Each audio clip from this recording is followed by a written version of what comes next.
and hello and welcome to the 113th episode of GameSpeak Podcast. New episodes go for free every Wednesday in audio format on iTunes, Stitcher, Google Play, Spotify, and all of your favorite podcast directories, and in video format on YouTube so you can see us in stunning high definition. This show is two childhood BFFs bringing you all things video games.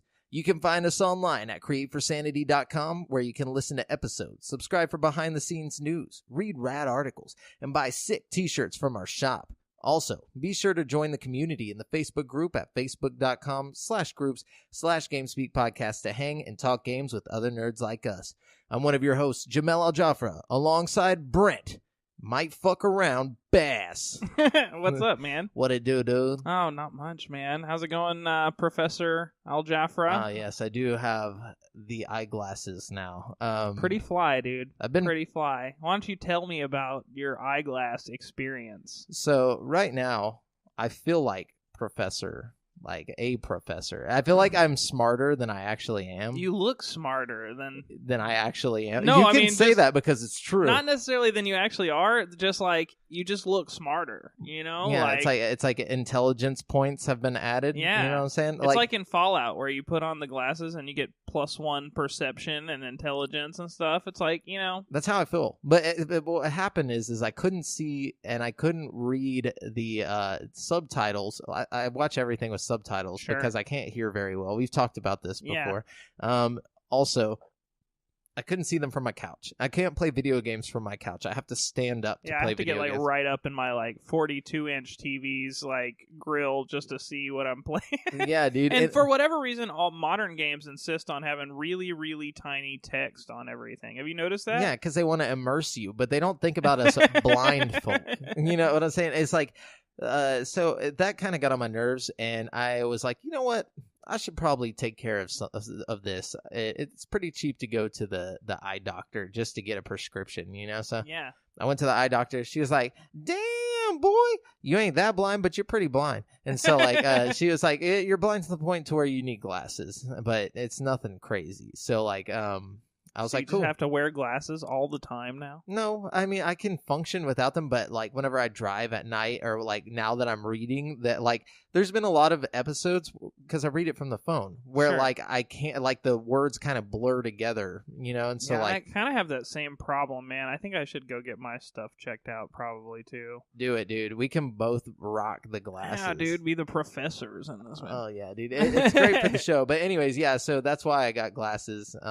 Cool. And I'm gonna rock them for a little while. I'm gonna try and get some different frames and shit. Just fucking, I'm gonna fuck around and get fuck around and get some different frames. I like the first pair of frames you went with. It's the rounder frames are kind of what give the professory appearance. I feel like, you know what I mean? And I went for the tortoise shell look. Oh yeah, because I was like, tortoise shell is always a good one. Yeah, it's a nice standard, I guess. I didn't want to go with black because I'm like. The real question is, Jamel, how many turtles had to die to make your fucking glasses, dude? You just had to bring that up.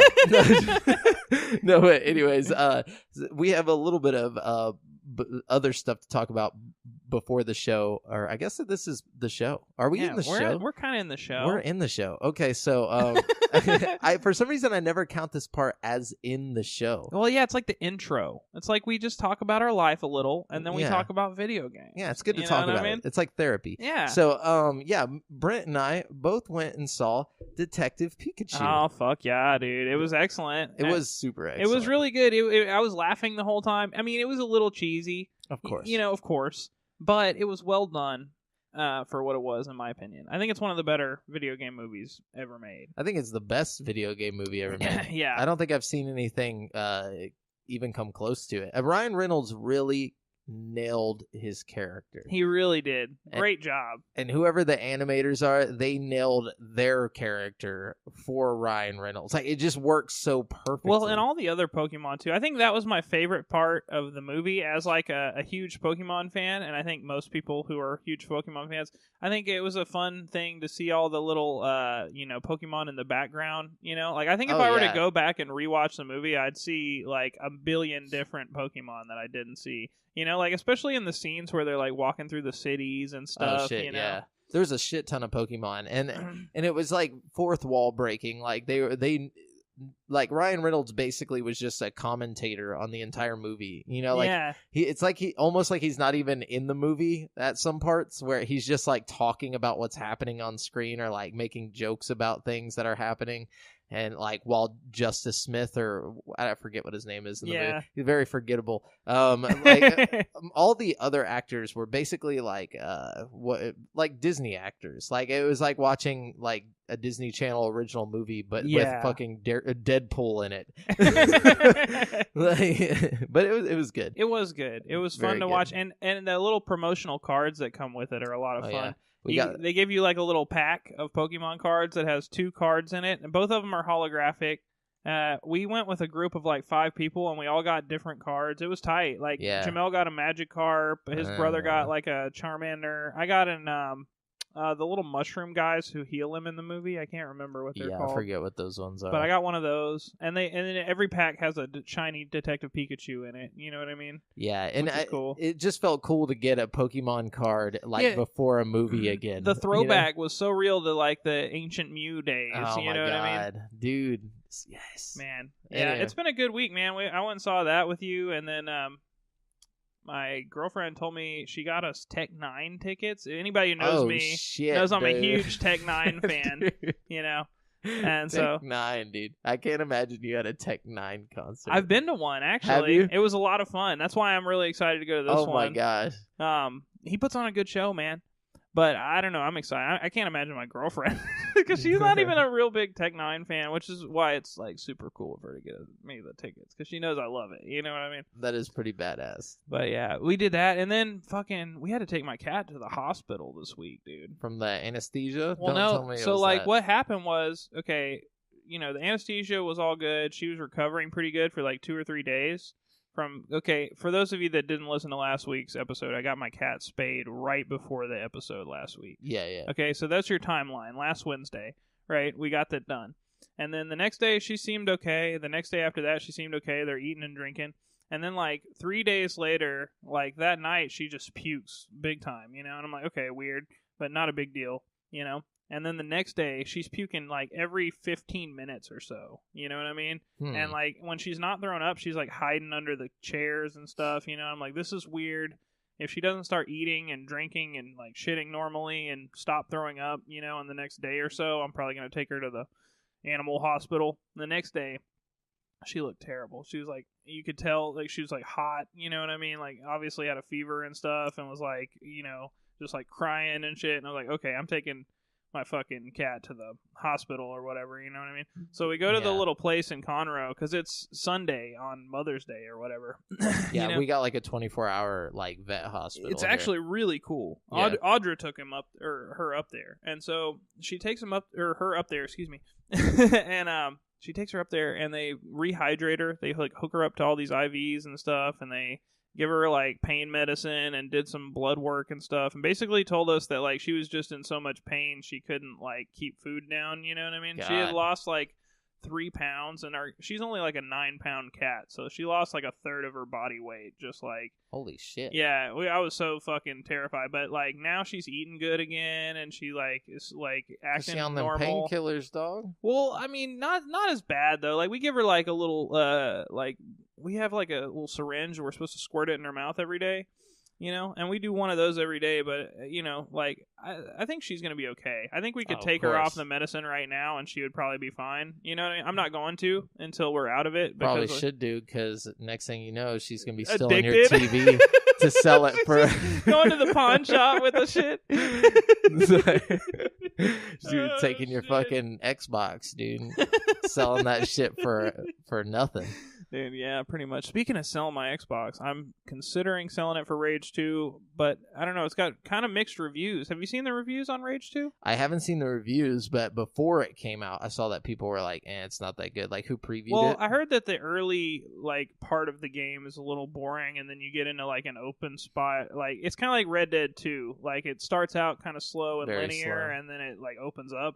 But I've also heard mixed things. Like I think IGN gave it like an 8 out of 10, and then that's not GameSpot bad. Gave it like a 6 out of 10. That's bad. You know what I mean? So it's like real mixed reviews going on here. There's some 4 out of 5s. There's some like 5 out of 10s. So I like the aggregate score is probably really weird. You know what I mean? Yeah. I'm thinking it's in like the 70s or something on Metacritic, probably.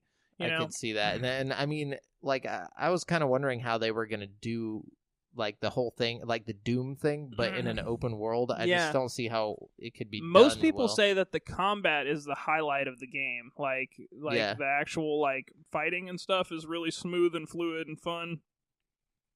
We have a lot to talk about with that in the news too. Not necessarily the combat system, but just Rage in general. Yeah. Do you want to jump in there? You want to jump so, into yeah. the news? I think so. Okay. So just so you guys know, we're using articles from gaming news sites from around the web. We don't claim any of the news as our own. We're just simply giving commentary on these articles. Let's just start it off with this right here. This was some news that popped like literally right before you got here, Brett. Oh, good. So I probably don't have it then. So Julian Grady, who was the creative director on The Division 2, has revealed through a tweet celebrating drinks with a few of his colleagues at Ubisoft that he's working on the next game in the franchise with For Honor creative director Roman Campos Oriola and Far Cry series producer Dan Hay. Quote, "Only missing Ghost Recon and Rainbow Six game, but on their way," he said, presumably referring to the members from those teams who had not yet joined them at their gathering. The tweet also mentions Grady can't wait for E3, which likely alludes to, dang it, I guess I didn't get the full thing. But basically he was like, I'm excited to be working on the new Splinter Cell game or whatever. Oh, really? Yeah, so, but he says can't wait for Is he E3. serious? Well, hold on, because it says can't wait for E3, which likely alludes to this new Splinter Cell game being revealed at Ubisoft's press conference at the show on June 10th. But the announcement may not be as official as we once may have thought. So, like, literally hours afterwards, this is the update that happened. Shortly after the initial tweet, Grady changed his profile picture and Twitter background to Splinter Cell imagery, then posted he might be in trouble due to his tweet and to not retweet it, likely said tongue-in-cheek. Ubisoft, however, says the whole announcement is a hoax. Julian was obviously joking, as Julian likes to do, the company said in a statement to Game Informer. Quote, "It looks like our creative directors are having fun right now. We do not have any announcements to make at this time." So either he's just joking around, or he had one too many drinks. No, Let it slip. What I think happened is they were like, "Dude, this is great marketing. We'll pull the Sonic the Hedgehog bullshit."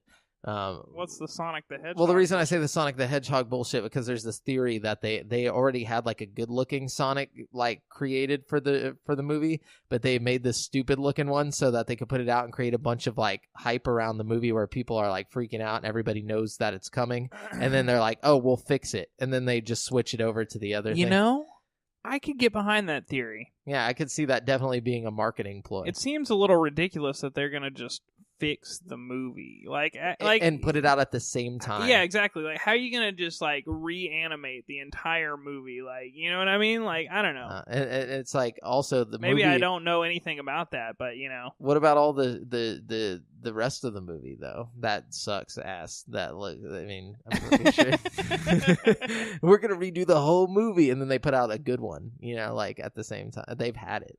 You know, although that trailer was a bullshit really trailer sick. They just put together. I wish they would put out like the extended like DVD later with like the actual like original version with the shitty Sonic in it. Oh my god. I want to see it, dude. I want to watch the movie with how it's intended to be watched. Same. You know what I mean? Like, I don't give a shit.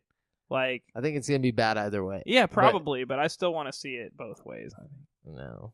But, anyway, so what I meant by that is I think maybe it was like, hey, say something and then we'll pretend like you got in trouble, and then like, you know, like just to get people talking about it, and then, you know, like because it sounds so tongue in cheek where he's like, "Oh, stop guys, I might get in trouble," and Ubisoft reaches out and says like, "Oh, he was only joking" or whatever, but he changed his like profile pic to Splinter Cell and everything, like mocking Ubisoft in a way almost, you know. It's weird. Like, it's weird. I don't know. Unless he's just a dumb fuck, but like I just don't see him risking his entire job over a tweet like that, you know? Like, yeah. I feel like this is marketing. This is them being like, and then next month at E3, we're going to drop that bitch and people are going to be super stoked. Dude, if they do drop it, that would be so sick. Yeah. I'd be down. Anyways, what you got? Okay, so Wolfenstein Youngblood continues the rebooted Wolfenstein story, but transitions the narrative away from series stalwart BJ Blazkowicz in favor of his twin daughters, Jessica and Sophia. A different set of protagonists isn't the only change being implemented in Youngblood, though. The game is also leaving behind the fairly straightforward structure of previous Wolfenstein games for a more open-ended Dishonored approach. Quote, I think people will see a lot of similarities to level design in the Dishonored games.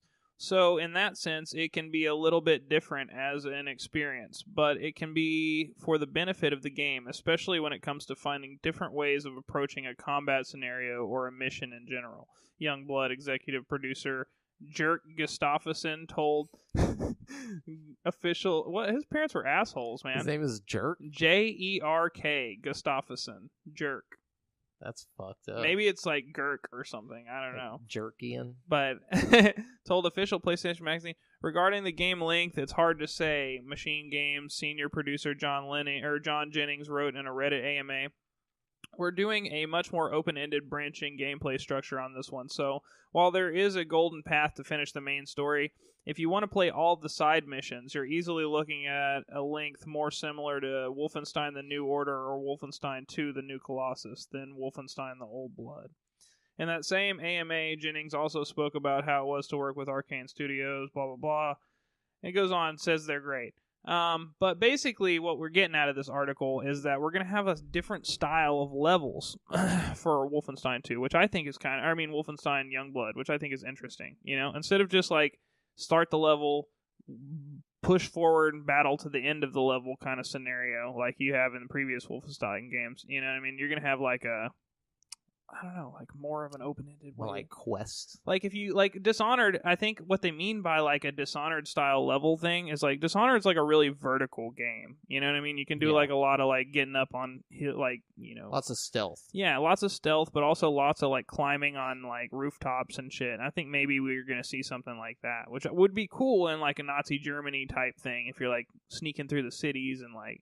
You know, especially with a co-op partner. I think it would be fun to have like a stealth co-op thing, you know? Yeah. Which is coming to Switch, so... Yeah, I was about to say, we gotta get it on Switch, because like, that's another cool thing about the game is when you get it, you get like, it's like a Way Out. You get a copy of it for a friend, too. Oh, really? Yeah. Dude, let's just go half and half. That's what I'm saying. I'm down. And then we got a full game, dude, exactly. each. Dude, hell yeah. It's like $30 each. That's what I'm saying. I call Sophia. Dude, I'm down with either one. I don't even know which one is which. I'm just calling Sophia now. But anyway, so Red Dead Redemption 2's multiplayer component, Red Dead Online, has been receiving a steady stream of patches and content since launching in open beta last November, and now the online mode is finally moving out of its beta phase with this week's update. Rockstar is introducing an assortment of new story missions, free roam activities, and more to Red Dead Online, with additional content on the way in the coming weeks. First, players will be able to take on a variety of new Land of Opportunities missions. There will be different ones depending on which side of the law you fall on. Those following the gunslinger path will go up against the Del Lobos gang and help Marshal Davies save the town of Valentine, while outlaws will commit highway robbery and other misdeeds with Samson Finch. Additionally, Rockstar has added a variety of new free roam missions featuring new characters from Red Dead Redemption 2's main campaign. There are also 3 new posse versus contests, fishing, bird shooting, and herb picking, as well as dynamic events that may occur as you travel the Old West. On top of all of that, Rockstar has added another new showdown mode, Overrun, as well as a handful of poker tables in certain towns around the map where you can challenge up to 5 other players to high-stakes games of Hold'em. That's the one thing I was missing, man. I wanted to play poker with real people online. I think that would complete my Wild West experience, because I spend a significantly large amount of time playing poker in the actual like single-player game. You know what I mean? I feel like if you're playing poker with people online, they're just going to stand up and shoot you after they lose, though. You know what I mean? Maybe. I feel like that's probably going to happen. But I feel like if people take it seriously, Can make some crazy in-game money, Dude, dude. that would be a lot of fun, you know? High stakes, dude. Betting horses and shit. I am excited to go back to Red Dead, you know? Same with Fallout. There's a couple of like online games that I think I'm just going to let like the content accumulate and then eventually maybe like a year from now just go back to it. You know what I mean? Yeah. I feel like that is a bad idea, but Fallout 76. But anyways, also arriving as part of this week's update are the previously detailed offensive and defensive play styles, which allow you to tailor how you'd prefer to experience Red Dead Online. Offensive is the default play style and gives you the ability to freely attack other players, while defensive is designed for those who'd prefer to avoid PvP skirmishes and rather explore the world. So there you go on that. Like, just set it on defensive mode and Cool. then play some Hold'em. Or if you're feeling risky, put it on offensive. Yeah, dude. Get offended. Anyways, along with the offensive and defensive modes, Rockstar has implemented a hostility system to further stem griefing in Red Dead Online. According to the developer, this system tracks aggressive behavior across both playing styles, making hostile players visible to others and helping to balance the needs of players who want to get away from others who habitually attack or kill during unstructured free roam gameplay. Rounding out this week's update is an assortment of gameplay improvements. Among other things, Rockstar has added a new control scheme based on player feedback, increased weapon swap speed, added new daily challenges and rewards, and more. You can, that's all the stuff. Wow, that's a lot of shit. Yeah, dude, they don't fuck around. Not over at... I'm pretty sure I still have a bunch of gold bars from earlier in the game whenever they gave out all those gold bars. You know what I mean? Yeah, dude. I wonder if those are like how like much people have gained over this time, though. I don't know. I know they've changed the economy a lot since they dropped the online mode, you know? Oh, okay. So I'm not sure. Yeah. All right. What you got over there? Let's see. From time to time, the Xbox Game Pass library loses titles based on deals Microsoft had placed with publishers. And that's happening again this month. Why? 6 titles are leaving the Xbox Game Pass on May 15th, including 2 Xbox One games and 4 backwards-compatible Xbox 360 titles, according to True Achievements. Starting with Xbox One games, the Mega Man Legacy Collection and MotoGP 17 are leaving the Xbox Game Pass library on May 15th. No. The Xbox 360 titles being removed on May 15th include Star Wars The Force Unleashed, Star Wars The Force Unleashed 2, Missplosion Man, Comic Jumper, and that's it. I wonder why they're removing the Star Wars games. I don't know. I feel like they're about to give them away as like games with gold or something. So they're like, I think it has something to do with like Disney. And like, I don't know. You think so? Yeah, I think Disney's really stingy with their Star Wars rights. I don't know. Yeah, but I mean, like, they got KOTOR and all that shit on there. Fuck, man. I honestly, I have no idea. That's just me trying to put some kind of ration behind it. Yeah. I have no clue. We'll figure it out soon enough, I guess. It says here that they're adding some more this month. I think they've already added most of these. They've got really? Wolfenstein 2, The Surge, Lego Batman 3, and Tacoma, which are coming this month. Sweet. So, yeah. Out with the old, in with the new. Ish. One thing, though, if you have Xbox Game Pass and you just can't live without Star Wars The Force Unleashed, it's probably a good idea to purchase the game while it's still on Game Pass because you can get like 20% off on it or some shit like that. I think if you're a Game Pass member, any game you buy that's like already on Game Pass is like discounted, you know? Oh, okay. So if you just really want to play those games, you know, you can still get them for a pretty good price if you have Game Pass. Sweet. But do it now. Get that 20%. God dang it. Hold on. Give me a second. It moved. I don't like movement. Grand Theft Auto 5 and Red Dead Redemption 2 parent company Take-Two has stated it has more unannounced games coming before the end of the financial year. The company, which owns publisher Rockstar, confirmed the news in an earnings call. CEO Strauss Zelnick said the company has, quote, titles coming in this fiscal year that have not been announced yet, end quote. It could be anything. Well, the current fiscal year ends on March 31st, 2020. meaning these titles will arrive before then. It should be noted, however, that Take-Two also owns 2K Games, the publisher of games like XCOM and Borderlands 3 and 2K Sports. We therefore shouldn't get too excited at the prospect of GTA 6 and Red Dead Redemption 3 launching in the next 10 months, obviously. Elsewhere in the call to investors, Take-Two stated GTA 5 has sold another 10 million copies in the last 6 months.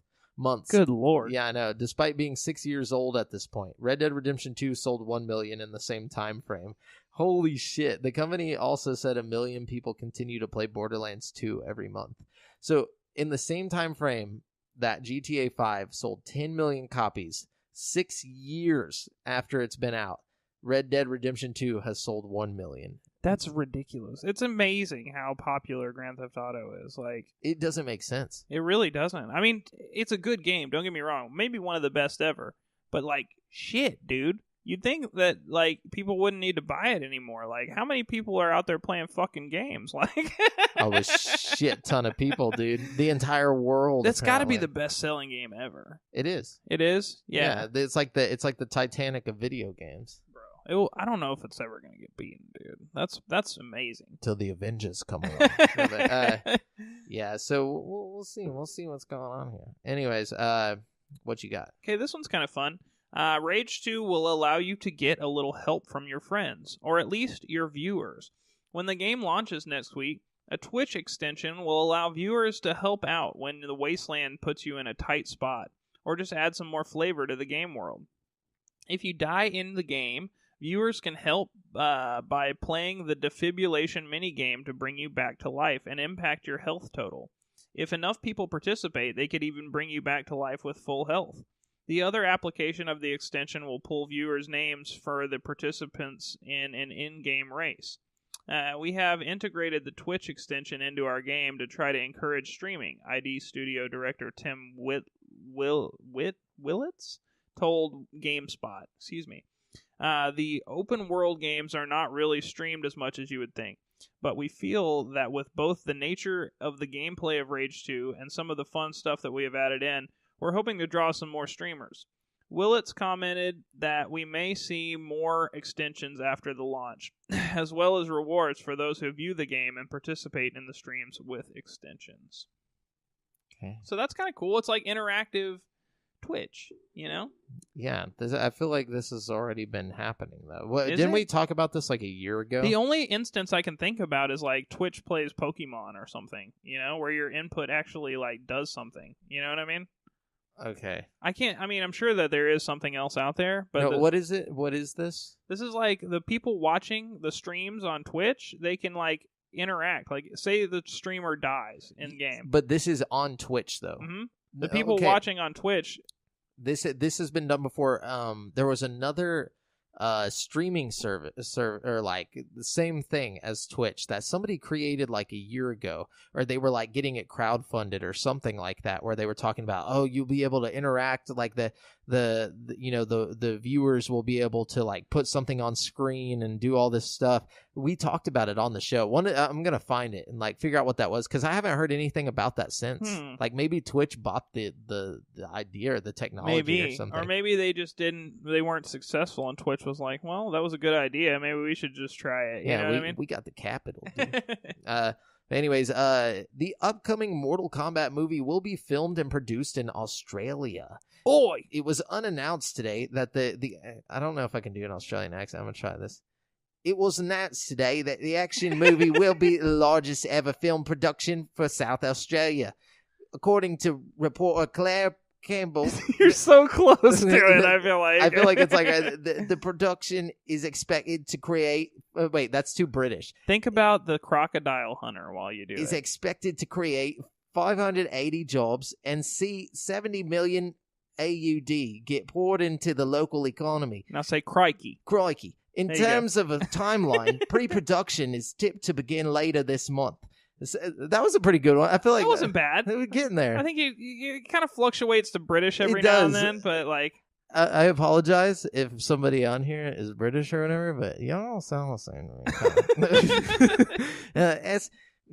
SA Premier Stephen Marshall said, I can't do it. The film will be shot in Adelaide. That's a fake place.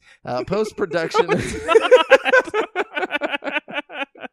It's like one of the... I'm sorry. I don't know. I'm pretty sure it's not in America. So, no, post-production will be handled by VFX studios in the region. More specifically, the Mortal Kombat movie will be filmed at Adelaide Studios in Glenside, another fake place. According to Adelaide now, no, just kidding. Mortal Kombat will be the largest film production in South Australia's history and highlights the importance of engaging with the world's major production houses. Well, yeah, because South Australia doesn't even exist. I mean, yeah, all these a figment of your imagination. So I mean, like, Premier Stephen Marshall said at a news conference, the state government's investment in Mortal Kombat will enhance. So the state is investing in this investment in Mortal Kombat will enhance the scope and reach of our production and post-production capabilities, bringing the promise of fantastic new jobs for the local film industry. That's kind of dope, though. We might get our next great video game movie out of this. You know what I mean? Detective Pikachu. Out of Australia? Yeah, well, that's the thing. You know, if the Australian government's trying to make a point here, if they're like, yo, we can do movies too, why don't y'all come bring that business over here?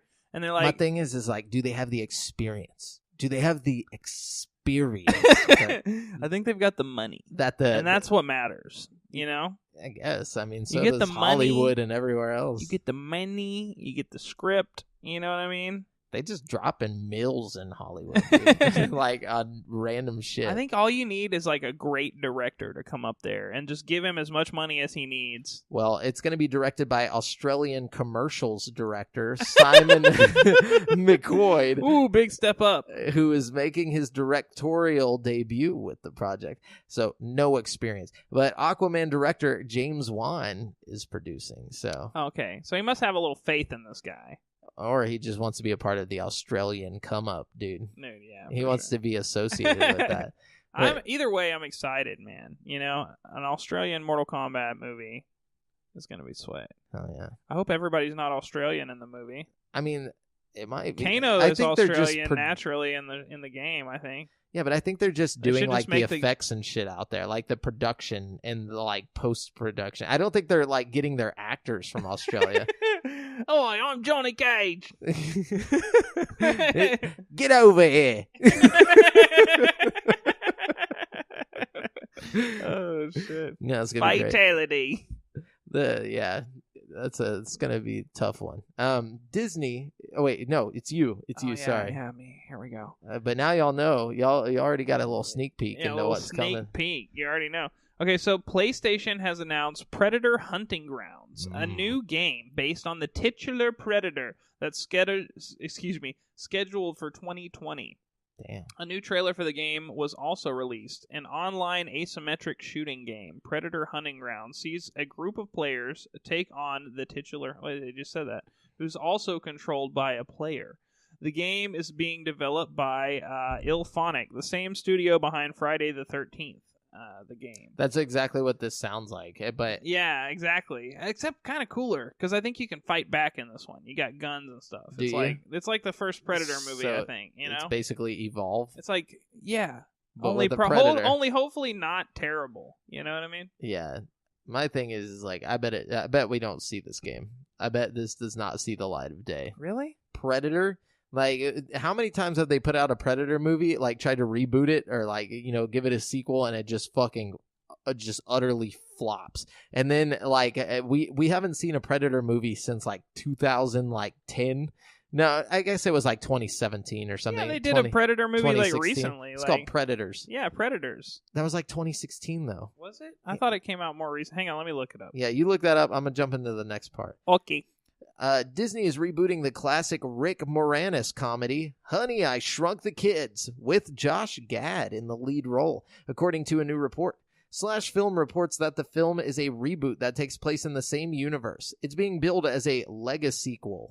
The new film, which will apparently be called Shrunk, will take place 30 years after the 1989 original, in which Rick Moranis plays a scientist who creates a shrink ray that accidentally zaps his children, Nick and Amy Solinsky, and family friends down to the size of ants. Gad, who is known for his role as the voice of Olaf in Frozen, will play an adult Nick Solinsky, who shrinks his own children. Shrunk was apparently at one time considered as a movie for Disney's new streaming service, Disney Plus, but now Slash Film reports that it's going to be a theatrical release. Yeah, so... Dude, I loved Honey, I Shrunk the Kids as a kid. Me too. I went to Disney World, and they had that Honey, I Shrunk the Audience thing. Did you ever see that? Dude, I remember that. I didn't see it, but I remember people talking about it. It was tight, dude. Like, okay, so you go in, and they, like, shrink you down or whatever, and then, like, they talk about how, like, they made, like, there's rats loose in the theater or whatever, and you feel like shit, like, going by your legs. It's kind of crazy how much they did. I don't know. It's really cool. That's tight. That's super toy. So, okay, I found out the movie Predators. Yeah. That one came out in 2010, but they did one last year called The Predator. That's what it was, yeah. The Predator. And it was like the Shane Black guy was working on it or whatever, and there was a whole bunch of controversy around it because he was like a real-life predator or something. I don't know if he's a real-life predator. I had no idea or about he's just that. a dickhole or something. Something along those lines. But either way, my point is, nobody liked it. Nobody cares. Yeah, and suddenly they're going to come back with like, you know, oh, we're making a video game based on that license. Well, fuck that movie particularly. I mean, it's not like, okay, Predator and Alien and shit like that, and Chucky and not Scarface, I thought you were going to say Leatherface. Scarf.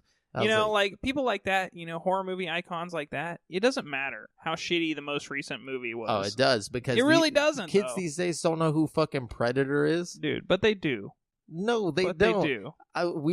That'll be one of our new Instagram videos. It's just like Rambo, you know what I mean? Everybody knows who Rambo is, but nobody like watches the Rambo movies, you know what I mean? Still, kids don't know who Predator is. Look, I don't know. I beg to differ, dude. I think if we went around and asked kids who Predator was, they'd be like, "Oh, he's that thing that fucking kills people." Just walk up to people's children, like, "Hey, do you know who Predator is?"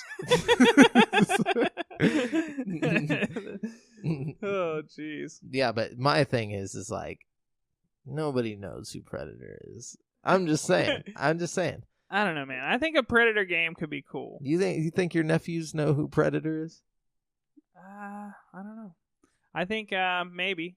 No, not my like little. Not like, if you're over the age of like 10, you know what I mean? Okay, over the age of 10. Over the age of 10. If you're old enough to have like seen a rated R movie, like, or like want to like sneak off and see one, you know, okay, or go to school. Everybody talks about that shit at school. You think kids sneak off to see fucking Predator? Well, you know, like you're Arnold up at night and you like watching shit on TV. You know what I mean? And kids don't watch TV. Kids dude. watch Netflix. They watch YouTube. Kids watch streaming services, bro. We'll see about that. I just like go and find out all this info. No, but yeah, I don't know. Anyways, we'll see. What do you think? You think it's going to come out and it's going to? I think it's going to come out. I don't think it's going to do very well. Okay, I'm betting that we don't see it. But all right, what do you got? Okay, so it's your turn, I think. Is it my turn? Yeah. The Entertainment Software Association. Oh no, it wasn't. Oh, because I read about the Shrunk. Oh yeah. But yeah, I was just talking about the Predator though. Oh, okay. Because that was that whole conversation we just had. All right. Sorry. The Entertainment Software Association, the United States-based video game organization that lobbies for the industry with lawmakers and also runs E3 every year, has announced new leadership. Stanley Pierre Lewis, I'm going to say Lewis, who had been serving as interim CEO following the departure of former president and CEO Michael Gallagher, is taking over effective immediately. The timing of the news is noteworthy, as it comes just a day after Variety published an explosive story that detailed what is said to be a rampant disarray within the ESA. Pierre Lewis joined the ESA in 2015 as general counsel. Before the ESA, he was senior vice president and associate general counsel for intellectual property at Viacom, where he worked on brands like Nickelodeon, MTV, and Paramount Pictures. He also worked for the Recording Industry Association of America. Quote, I look forward to leading the ESA and advocating for the industry with a strong voice and clear vision, Pierre Lewis said in a statement. The future of our industry is bright and limitless. Video games are a part of the fabric of American culture and a cornerstone of entertainment. The bombshell Variety report cited numerous current and past ESA employees who described the organization as a toxic environment rife with internal politics, witch hunts, and infighting. Regarding the claims against Gallagher, it is alleged in the story that he was, quote, very difficult to work with. Some said he was manipulative, moody, and sometimes nasty, and at times sent vicious, belittling emails to employees.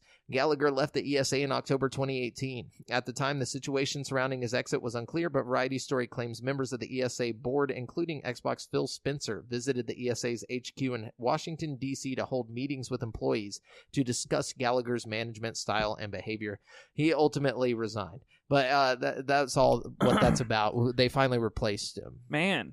Wow, that sounds like a lot of drama. Yeah, he was kind of like I feel like kind of sounds like that guy that fucking Eddings was talking to last week. Right? You know what I'm talking about? That assaulted him over the Borderlands thing? I watch a lot of shows about psychopathy.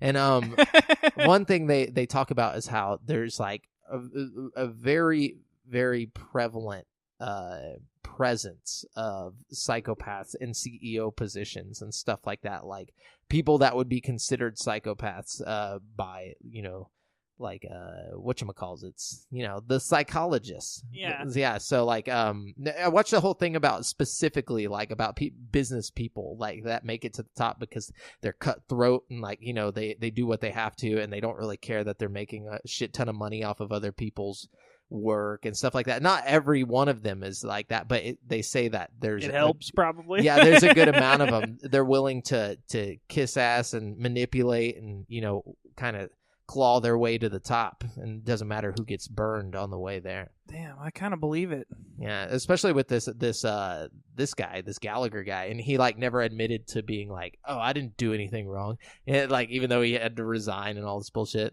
Same with the other guy. I feel like he wouldn't have resigned if he really think he didn't do anything wrong. You know what I mean? Like, yeah, if I didn't think I did something wrong, you'd have to fire me. You know what I mean? I don't know. Exactly. Yeah, they were probably threatening shit. So check this out. Pokemon Sword and Shield might have already been announced, but we know now that there's another Pokemon game on the way from Dina, the Japanese developer, which is partnered with Nintendo on a number of smartphone games before this. Says it plans to launch a new mobile Pokemon game in the coming months. Sorry, I read that weird. We plan to launch a new and exciting smartphone game this fiscal year based on the globally popular Pokemon franchise in partnership with the Pokemon Company. Dina stated in its latest financial report, more details such as information about the game and launch timing will be announced later. The current fiscal year ends March 31st, 2020, so we can expect the game to launch before then. Dina has previously made a number of games for Nintendo franchises. Right. It's DNA. What? It's D-E-N-A. Yeah, but it's pronounced DNA. Just so we're not saying Dina this whole time. Okay. I don't know. This is like weird. Okay, DNA, excuse me, has previously made a number of games for Nintendo franchises, including Super Mario Run, Animal Crossing Pocket Camp, Miitomo, Fire Emblem Heroes, and the upcoming Mario Kart Tour. However, the developer has not been involved in any of the existing mobile Pokemon games, such as Pokemon Duel, Pokemon Shuffle, and Pokemon Quest. What's Pokemon Duel? I don't remember that. Yeah, me either. I'm going to check that out. Like, they just hid that one. Yeah, like, where was that? I never heard about that one. So I'm pretty excited to see what this is. Yeah, me too. I mean, Mario Run was pretty good, and the Animal Crossing game wasn't bad. No, but what could they possibly do outside of like what they already have going for with Niantic? What do you think they would make? I don't know. I'm hoping that it's kind of like a traditional Pokemon game. You know what I mean? They can't do that. Even not with it's... Sword and Shield coming out. Yeah, I don't know. It's hard to say because Yeah. that's what I want. Even if it's like some of the game is somehow locked behind microtransactions or something, I think that would be fun. What if it's like the old trading card game on the Game Boy? Oh, bro. That's what's locked behind the pay is like that getting would cards. be sick because people would be all about that, and you could play online with people. Oh, that would be tight. Get booster packs and that shit. would be tight. I'd be all about that. Fuck yeah. So the topic of crunch, or developers working long hours to complete milestones, has been much discussed in the games industry over the years. Now, Swedish developer Machine Games, which develops the new Wolfenstein series for Bethesda, has commented on crunch. In a recent Reddit AMA, production and tech boss John Jennings, that's a funny name, said the very nature of making games, and specifically finding what's fun, is not so simple to model for when it comes to development timelines. He suggested that periods of crunch do occur at Machine Games, but the studio is trying to eliminate crunch, even if that makes life for the studio's management more difficult. As your developer, I'm sure you know that crunch is a difficult topic, Jennings said in response to a question from a fellow developer. Finding what's fun in games is so hard to schedule and plan for. The labor laws in Sweden are very prescriptive about what's legal, but crunch is also something that we're actively working at eliminating from our studio, and I say that genuinely rather than as some trite PR answer. We've built a policy over the last 12 months, and we're putting in a lot of effort to stick to it, even if that makes life for us and management more difficult from a business perspective sometimes. Jennings did not lay out any of the specifics regarding Machine Games' policy regarding crunch, though. So they're just working on it, you know? Yeah. They're going to make some changes. I like that. Yeah. I like that. Hopefully it works out. I just, honestly, it's one of those things that it's like, it sucks for the people that work there and stuff, but it's like, I don't really care that much, If you keep giving me good games, you pay these people right. Yeah, it's like, I think it's like, it's like you chose to be in the trenches. You chose to be in that job. There's people that work in the oil field that don't see their family for 4 months, and they don't get to come home and play a game they made. Like, I'm just saying, not saying that you're bitching, but I'm just saying, like, it's tough, man. It's like take a step back, look at your life. You're fucking living the life, dude. I mean, programming sucks. Don't get me wrong. Like, I understand that, but you're a part of something. You're a part of this great thing. And it's like, if you don't want to be there, if you don't want to be a part of that, then why are you there? Not to mention, as a programmer, you basically speak a foreign language, know? And the fact that you speak that language will keep you employed. If you want to go do a different thing at a different place, you can get hired if you're good enough, Like, you just have to be good at what you do. It's not even that. It's like, don't complain at the place. Dude, these people get paid amazingly. It's not like they're working these supposed 100-hour weeks, which I don't understand, but like, and then not getting paid for it. It's just that you have to, and it's not like you're even forced to do it. Most places can't force you to do that. It's just that you feel. I don't even know. I'm not speaking from experience, because especially I'm not in places there, like Sweden, where the labor laws are super strict, like they were just saying. Yeah, like he was literally just saying, like, and it's like, yeah, I mean, if you can avoid it, then sure. But the way that the industry is set up, and the way that they got to meet these timelines and stuff, I just don't understand how they're gonna fix that. I mean, that's on us. We're the ones that want our games when we want them. Yeah. We're the ones that are like, oh, the game's fucking delayed. Fuck that shit. Like, we get all pissed off, when in reality, but then not in reality, but on the other side, we're like, you guys are mistreating them. It's like, no, they're just feeding us. We're the monsters that are like, give us the game. But then, like, it's like eating a hamburger and then getting pissed that they're killing cows. I think a lot of it also comes down to, like, the structure of, like, video game companies today.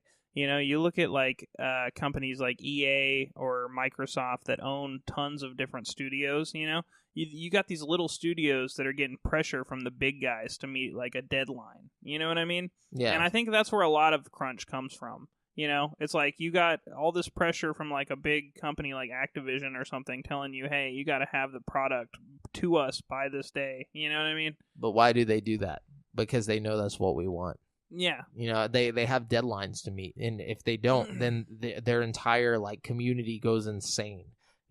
Like, I agree. But at the same time, you gotta, like, in my opinion, a lot of these games are works of art, Yeah. And it's so wrong to just rush a work of art. You know what I mean? Like, that's like saying, it's like Michelangelo painting the Sistine Chapel or something. You know what I mean? Like, I don't know. I think every rush it game, and it's just... every AAA title that's come out other than like like a GTA or something from Rockstar has been a rushed work of art, like that's just how it works. You can see it a lot of times, like a game that just had so much potential, and it's like, if they would have just Watch Dogs. Yeah, well, I really liked Watch Dogs. I mean, I'm not saying that it was a perfect game or anything, but I think Watch Dogs got a lot of heat.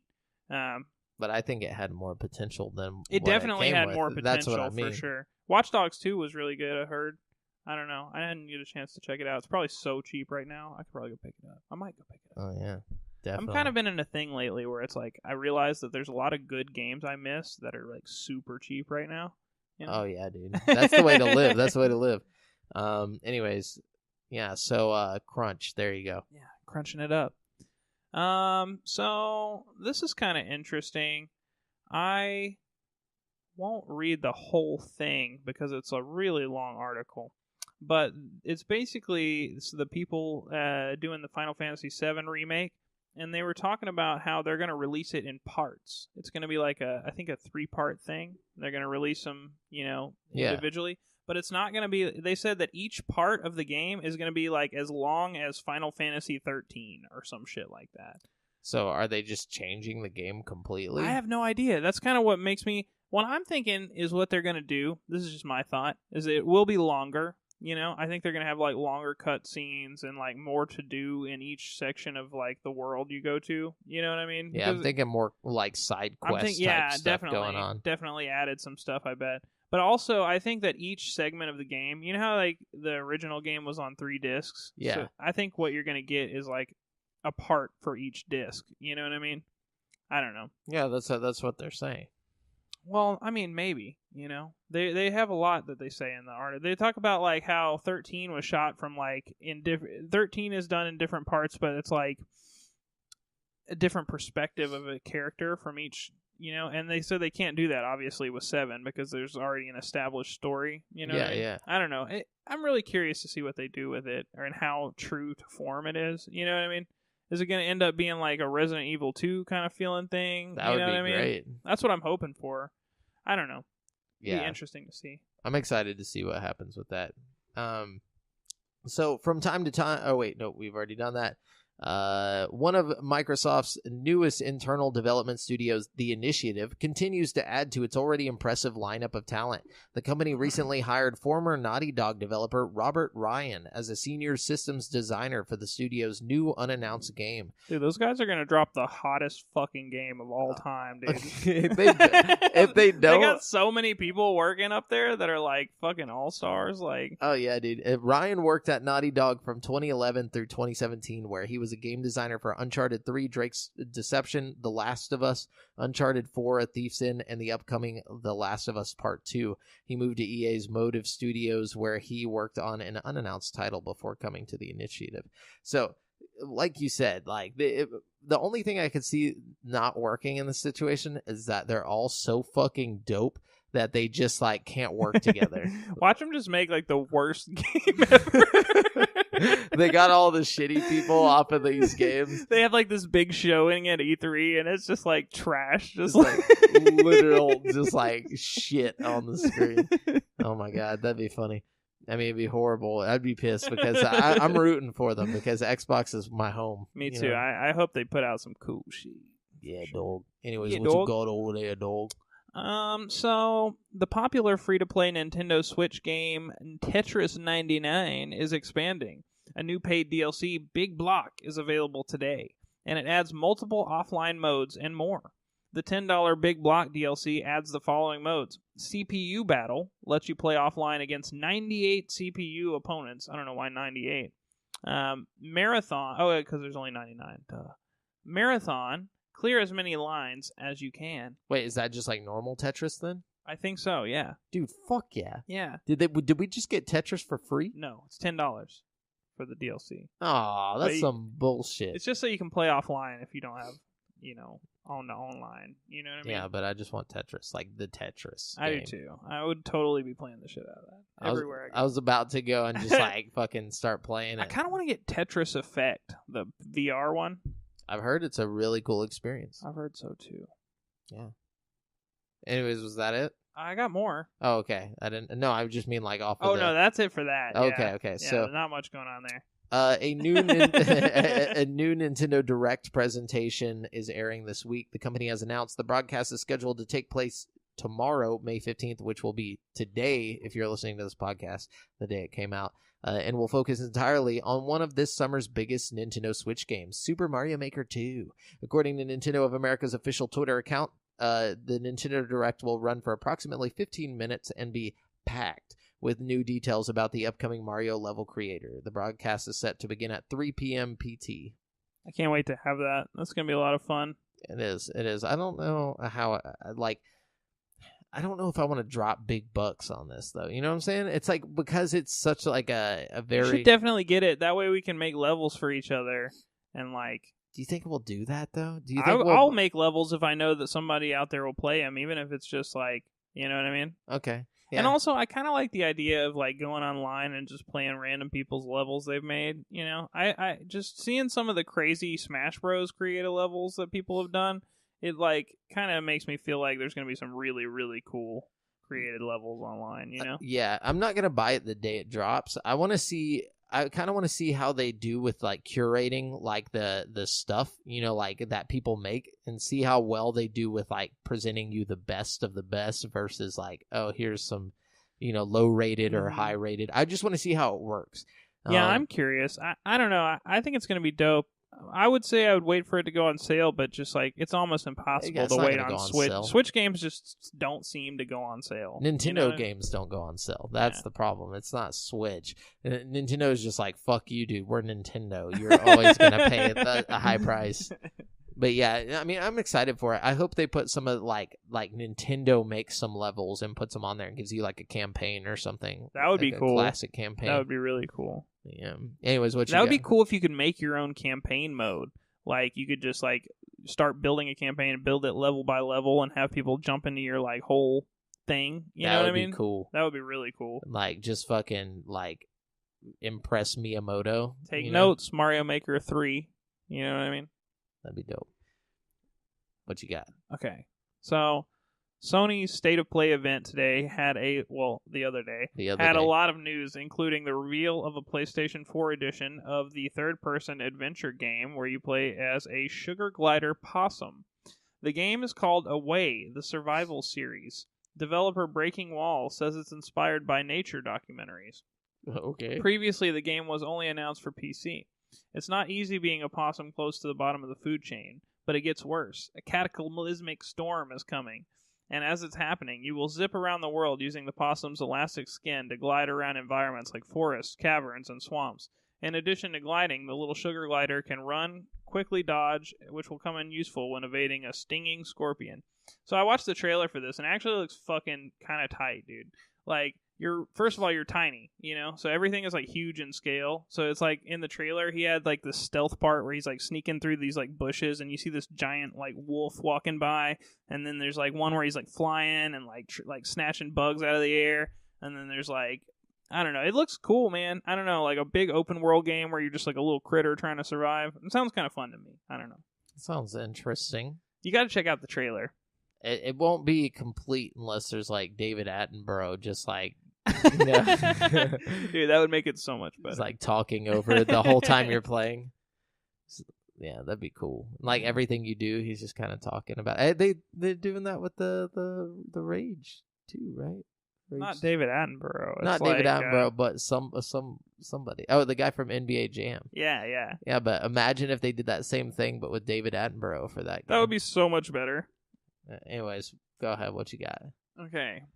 During an earnings call, EA shared sales projections for several of the company's upcoming games, such as Star Wars, Jedi Fallen Order. EA also spoke about a new Need for Speed title and Plants vs. Zombies game as well. In an earnings call, EA CFO Blake Jorgensen said it expects Jedi Fallen Order to sell between 6 million and 8 million units, the new Need for Speed title to sell around 4 million copies, and the new Plants vs. Zombies title to shift in the low single-digit millions. These figures are presumably covering the current fiscal year and not necessarily over their respective lifetimes. I personally think Jedi Fallen Order might even do better than that. Yeah, well, I'm not sure. I think they're It's kind of bad that they're betting that it's not going to be like amazing. You know what I'm saying? Yeah, I don't know. I feel like they're just setting their sights low. You know what I mean? Like, so later they can be like, I think even Plants vs Zombies is going to do better than that. I don't know. That's just me though. Yeah. So let me keep going. Let's see. Yeah, I mean, you round us out with the rest of the news. I'm out of news. Okay, I got a good little bit. Let's see. 2015's PlayStation 4 game Until Dawn was generally well-liked by critics, and it sold better than developers Supermassive anticipated. The studio said it had ideas about Until Dawn 2, but it never happened. Instead, Supermassive developed a spin-off, Rush of Blood, and a prequel called The Inpatient. But will Supermassive ever make Until Dawn 2? It seems unlikely. Supermassive CEO and executive producer Pete Samuels told Game Informer that the team wants to tell new stories, and it's doing just that with its new game Man of Medan, which is part of the multi-title Dark Pictures anthology. After Until Dawn, many started to request a sequel, and it still happens today. So we know that there's a fan base that likes this kind of thing. Blah, blah, blah. He says they're doing this one so they're not tied to the historical characters from Until Dawn. Basically, he goes on and he talks about how it's essentially like a spiritual successor to Until Dawn. Like, Man of Medan is basically going to be Until Dawn 2, is what he's saying. Nice. And there's going to be a lot of other things with their Dark Pictures anthology. They're going to like hop around to new characters and stuff.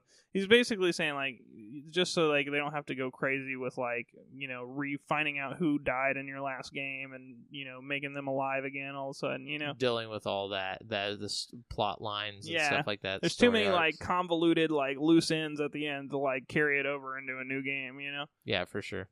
But I'm really, really excited about that one. It's not even really that good of news. I'm just so excited about Man of Medan. I just really can't wait to play it. Man of Medan. Man of Medan.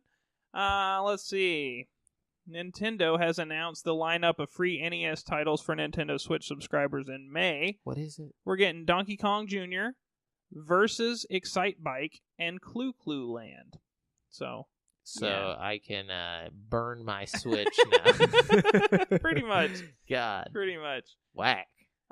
Here's another one. Following plagiarism accusations, an Elder Scrolls tabletop RPG scenario called Elsewhere has been pulled. Planned as a promotion for an upcoming expansion for the Elder Scrolls Online, Elsewhere shares many striking similarities with a 2016 Dungeons & Dragons adventure titled The Black Road, written by Paige Letman and Ben Hassler. Too similar for some, in fact. Ars Technica reports that Bethesda posts... Bethesda. Sorry, my mouth is so dry. Bethesda posted the adventure citing work from Bethesda Netherlands. It was quickly criticized by the community and even gained the attention of Lightman herself. She posted a Facebook thread, which has since been pulled, highlighting the similarities between the text. Bethesda pulled the scenario in light of the accusations. Oh, sorry, they kind of just jumping all over the place. We have previously pulled or shared ESO Tabletop RPG. Sorry, I want to get to the comparison. Hang on. Here we go. So, like, this is the comparison of the text from the game for both games, okay? The two scenarios, the Black Road and Elsewhere, are almost identical, save for a few word changes. For example, take this passage from the Black Road. There's nothing like the desert to make people feel small and insignificant. In every direction, huge dunes roll across the landscape, and an even bigger sky looms above. The oasis of Verthral is a motley collection of sun-bleached tents in a vast Anarok desert. Then compare it to the corresponding paragraph from Elsewhere. Nothing beats the desert to make people feel small and unimportant. In every direction, enormous dunes roll across the landscape, and an even larger empty air skies above. The oasis on the border between Cyrodiil and Elsewhere is a colorful collection of sun-drenched tents in the vast desert of Elsewhere. That sounds like whenever you gotta like write a paper for school and you just change a few words. Yeah, plagiarize some bullshit you just found online. That's like exactly what this is, dude. Damn, that's some fucked up shit. Like, who thought they would get away with that? Well, apparently they've done similar stuff before. I mean, well, first of all, this isn't even in the article, but think about the Fallout Shelter thing with well, never mind, that wasn't them. That was Westworld that plagiarized them. Just kidding. But also it says that in 2016, a Fallout New Vegas modder claimed Bethesda had lifted their content for a scenario in Fallout 4's Far Harbor DLC. So they're no strangers to the plagiarism. That's fucking crazy. Yeah. And you can't really get in trouble for, like, plagiarizing a mod or something, you know what I mean, for fucking Fallout New Vegas. It's not like he fucking, like, trademarked it or some shit, you know what I mean? So fucked up. They're like the Carlos Mencia of fucking games, dude. They really are, bro. Anyways, yeah, what else you got? Okay, so Motion Twins has released a new trailer announcing its hit indie game, the roguelite Metroidvania-inspired Dead Cells, is coming to mobile platforms soon. Damn, what? Yeah. The new trailer can be watched below. Well, not really. Just kidding. Just look at us and then look at our look pants. Down, yeah. Dead Cells is coming to iOS devices first, but an exact date has not been provided. The trailer only mentions the iPhone and iPad versions of the game are coming soon, and that Android version is coming later. In a press release, Motion Twin said the mobile version of Dead Cells will feature a revamped interface. Of course. And have 2 game modes, Original and Auto Hit. You'll also be able to customize the position and sizes of the buttons, as well as switch between using touch controls and a physical controller. How are you going to do fucking Auto Hit? That's some bullshit. Yeah, that's like right? the whole point of the game. Takes the whole point. Yeah, but it's like that's what I was gonna say. Is there's no way you can translate this game to a touchscreen and it work. Yeah, they're gonna have they have the controller option though, at least, you know. Yeah, that'll be fine. But like it's only $10 too. So no if you get it on your phone, it's only or $11 US, excuse me. Yeah. But yeah, there you go. Let's see. We talked about Mortal Kombat movie, and there you go. That is it for the news. That's the news. Read them and weep. I'm weeping, bro. I'm weeping hard. Cry harder. No, but okay, so we're going to jump into this week's releases where I'm going to let you know what brand new games are coming out in the next 7 days. Starting with Assassin's Creed 3 Remastered and Liberation HD coming to Switch on May 21st for $39.99. Okay. Okay. Yeah. And then we got Castlevania. That's how I'm going to say that game now. Castlevania Anniversary Collection coming to PS4, Xbox One, Switch, and PC on May 16th for $19.99. In celebration with the 50th anniversary since Konami was founded, the Anniversary Collection series highlights many of the iconic games that have been loved by fans throughout the years. Also includes a bonus ebook packed with new information about the titles, including interviews with the with the development staff. That's behind the cool. scenes, yeah, right. And behind the scenes insights and sketches and design documents never before revealed to the public. The Castlevania Anniversary Collection is designed to be a complete collection around the origins of the historic franchise, included in the collection are the following games: Castlevania, Castlevania 2, Simon's Quest, Castlevania 3, Dracula's Curse, Castlevania The Adventure for Game Boy, Castlevania 2, Belmont's Revenge for Game Boy, Super Castlevania 4, Castlevania Bloodlines, and Kid Dracula. And then we got a game coming out called Alt Frequencies. It's coming to PC and mobile on May 16th. Couldn't find a price for this game, but the narrative-driven audio-based mystery game Alt Frequencies tasks players with unraveling a mystery taking place between multiple radio stations among a disparate group of people, intersecting where interactive investigation meets podcasting. Huh. Weird. That sounds kind of interesting. Yeah, it's very strange. Very strange. And then we got the Resident Evil HD Remaster, Resident Evil 0 Remaster, and Resident Evil 4 HD coming to Switch on May 21st for $29.99 each. About damn time. That's fucking a lot of money. money. That's a lot of money, dude. $90 if you want all 3 of them. Yeah, that's whack, dude. Just get Games Pass. Yeah, that's what I'm saying. And then we got Lost Orbit coming to Xbox One on May 14th. Couldn't find a price for this one, but Lost Orbit is a game from Pixelnots and centers around the exploration of space. Players take control of a lone astronaut, Harrison, attempting to travel back to Earth after his ship is destroyed in deep space. Team Sonic Racing is coming to Switch, Xbox One, PS4, and PC on May 21st for $39.99. And I believe this is coming to mobile too. But in Team Sonic Racing, race in a team with your friends or against them, both offline and online, and choose from a variety of characters and tracks in the Sonic universe. If this game does not have the City Escape song, it's a whack game. Yeah, not even worth playing if there's no City Escape song. I would just put it on that song and just like... It's on YouTube or something? No, just like if it's in the game.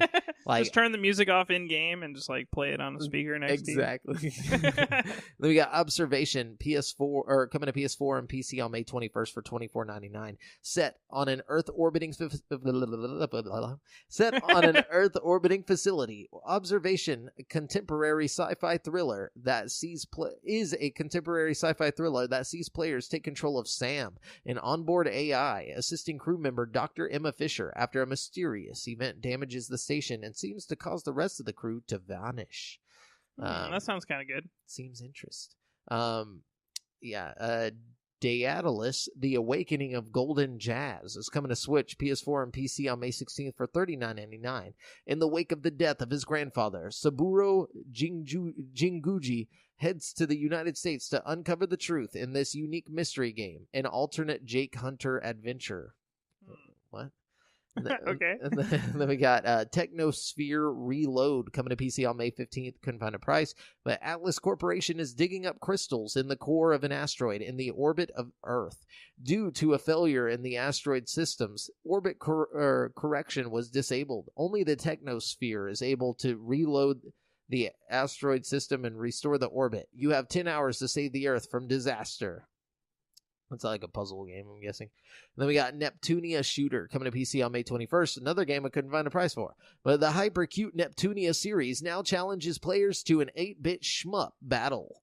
Armed to the teeth, players begin as Neptune in an unworldly 8-bit space dimension ravaged by creatures who burst endless waves of bullets, shoot, dodge, and defeat the boss in 6 unique bullet hell worlds. After defeating each boss, they will join your mission, allowing you to switch characters and utilize their unique shooting abilities. So, okay. Okay, well. And then we got Boss Crushers coming to PC on May 15th for $14.99. Boss Crushers is a multiplayer roguelike game where a group of fearless mercenaries is trying to free the lands from invading bosses and their armies of minions. The support of the multiplayer mode allows you to play alone or with your friends. In the course of the game, you develop your character, learn new abilities, find items, and artifacts. And then we got Road to Guangdong coming to Xbox One and PC on May 16th. Couldn't find a price for this game.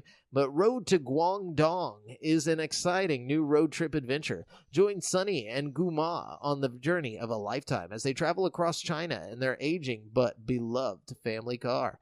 Can they maintain their beloved car and overcome their personal history to save the family restaurant? Take care of your tires, fuel consumption, and engine condition as you navigate the beautiful province of Guangdong. And then we got Atelier Lulua, the Scion of Arland. AR Land. Sounds like an anime game. Yeah, it's coming to Switch, PS4, and PC on May 21st for $59.99. Ooh. Part of the successful RPG franchise, Atelier Lulua, the Scion of Arland, follows up on the fan-favorite Arland trilogy with the story of young Elmirulia Lulua Frizel, the daughter of the well-known Atelier Rorona. I'm not even going to read anymore. Just saying crazy shit. Lulua Roa Digoa daughter of Sooa. The zip zap of the zoop. It's like none of it. It's an RPG, okay, guys. Anyways, so then we got Death End Request coming to PC on May 16th for $59.99. When video game programmer Arata Mizunashi receives an email from his missing colleague, Shina Ninomiya. He soon discovers she is trapped as the only player in the virtual video game world they created, World's Odyssey, in Death End Request. You face the near impossible task of helping Sheena to escape, jump from the in-game world and reality to solve the inner workings of World's Odyssey in a turn-based battle system. Knock back enemies, and even change the game's genre from a shooter, a fighting game, and more. Players will need to activate character-specific dungeon skills to access hard-to-reach areas and hidden treasures. Cool. Then we got Feudal Alloy coming to Xbox One on May 16th for $16.99. I've heard about this one. Yeah, I was actually in contact with the creator of this game. Oh, okay. Yeah. Feudal Alloy is an epic action adventure with fish-controlled medieval robots. Oh, yeah. Explore an unusual medieval world with a fish-controlled robot, Atu. That's from that Samurai Jack, you know what I'm saying? Oh, yeah. Isn't that his name? I think so. I don't know. Atu? I could be wrong. I need to go back and watch Samurai Jack. That was a good show. Good show, dude. Then we got Devious Dungeon 2 coming to Xbox One on May 15th for $7.99. Devious Dungeon 2 is a medieval action platforming game by the creators of Random Heroes and League of Evil. And then the Oculus Quest is coming out on May 21st for $399. Nice. Then we got Everybody's Golf VR coming to PSVR on May 21st for $29.99. Step onto the course like never before in the most immersive Everybody's Golf experience yet. Swing for the flag with your PlayStation Move motion controller or DualShock 4 wireless controller. Play through 3 incredible courses with tips from your very own charismatic caddy. Practice your putting on the green or tee off at the driving range to perfect your swing. There's a demo for this out if you're interested in this kind of thing. Nice. And then we got Skelly Celeste coming to PS4 on May 21st for $4.99. Ancient prophecies foretell, if there becometh no more room in hell, thy evil dead shall spill into thy earth, and upon to heaven's gate. And so the celestial order send forth into Hellstorm's divine skeletal vessels of hallowed heavenly keepers to smite thy hellion souls. You are one such keeper. Will earth fall to depravity? Will heaven's purity remain? Sanctity rests within you. Skelly Celeste is a score attack / dash run and gun-a-thon. Venture into the procedurally generated perdition depths of hell through bone plains, flesh gardens, and the soul necropolis, where you must face the huge monstrosities of the Arc-like Mancer and Daemonica Netherlord alongside their numerous hordes of sinful horrors. Okay. They lost me at procedurally generated. Yeah. It's $4. Oh, okay. You know, so what did you expect? At what cost? At what cost? Okay, but so that's it. That's all of the games. Wow. Damn. Yeah, nothing good. Nothing good. Yeah. But that's all right because we are now going to jump into what we're currently playing. I got some good stuff I've been playing, man. Yeah, you got some goods. I got some good stuff I've been playing. What do you got? Because I got one thing, and we're gonna talk about it because we both got some experience with it. So I finished Wolfenstein 2. I went ahead and finally beat all that one all the way through. I beat that game on the hard mode. Really? Yeah. Oh man, that was hard on normal, man. I took some time with that. Yeah, I bet that last part where you have to fight those 2 big robots was fucking hard as fuck. Pissing me the fuck off, dude. That shit was so hard on normal, dude. Like I remember whenever I finally killed them, dude, I was just on the verge of tears. I was so excited. Fuck those dudes. That was a really good game though. I had a lot of fun with it. I like how they did your health changing throughout the game and your body and all that stuff and the upgrade. What upgrade did you go with? I don't remember. I got it the day it came out. I'll remind you of the upgrades and you'll remember after that. There was the one that helps you squish down and go between walls, yeah. and then there was the one that made you get long legs, and then there was the one that made you did the long legs. Bash through doors. Yeah, I did long legs too. I did long legs. It seemed more practical. I don't know. It was very helpful because I think you if I go get all the little secrets and stuff. Well, I think, man, I don't know. I think if I go back, I'm gonna do the suck you in suit. But I actually think there's a way you can get both. I think really? So. Yeah, I think if you know how you can go to the combat board and go hunt down commanders or whatever? Yeah.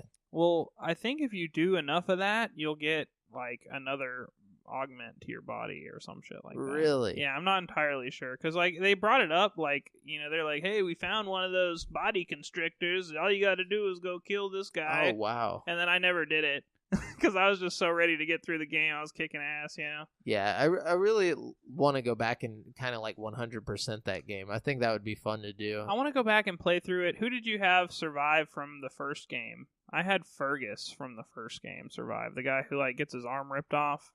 No, it wasn't him. I can't remember. The other guy?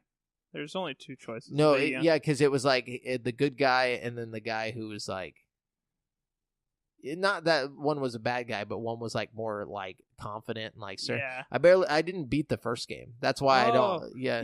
The first game was good. I did have the armless guy. It was the Fergus. Yeah. Yeah. He loses his arm in the beginning of the game or some shit like that. Yeah, he's like he's the feisty one, and he's kind of like.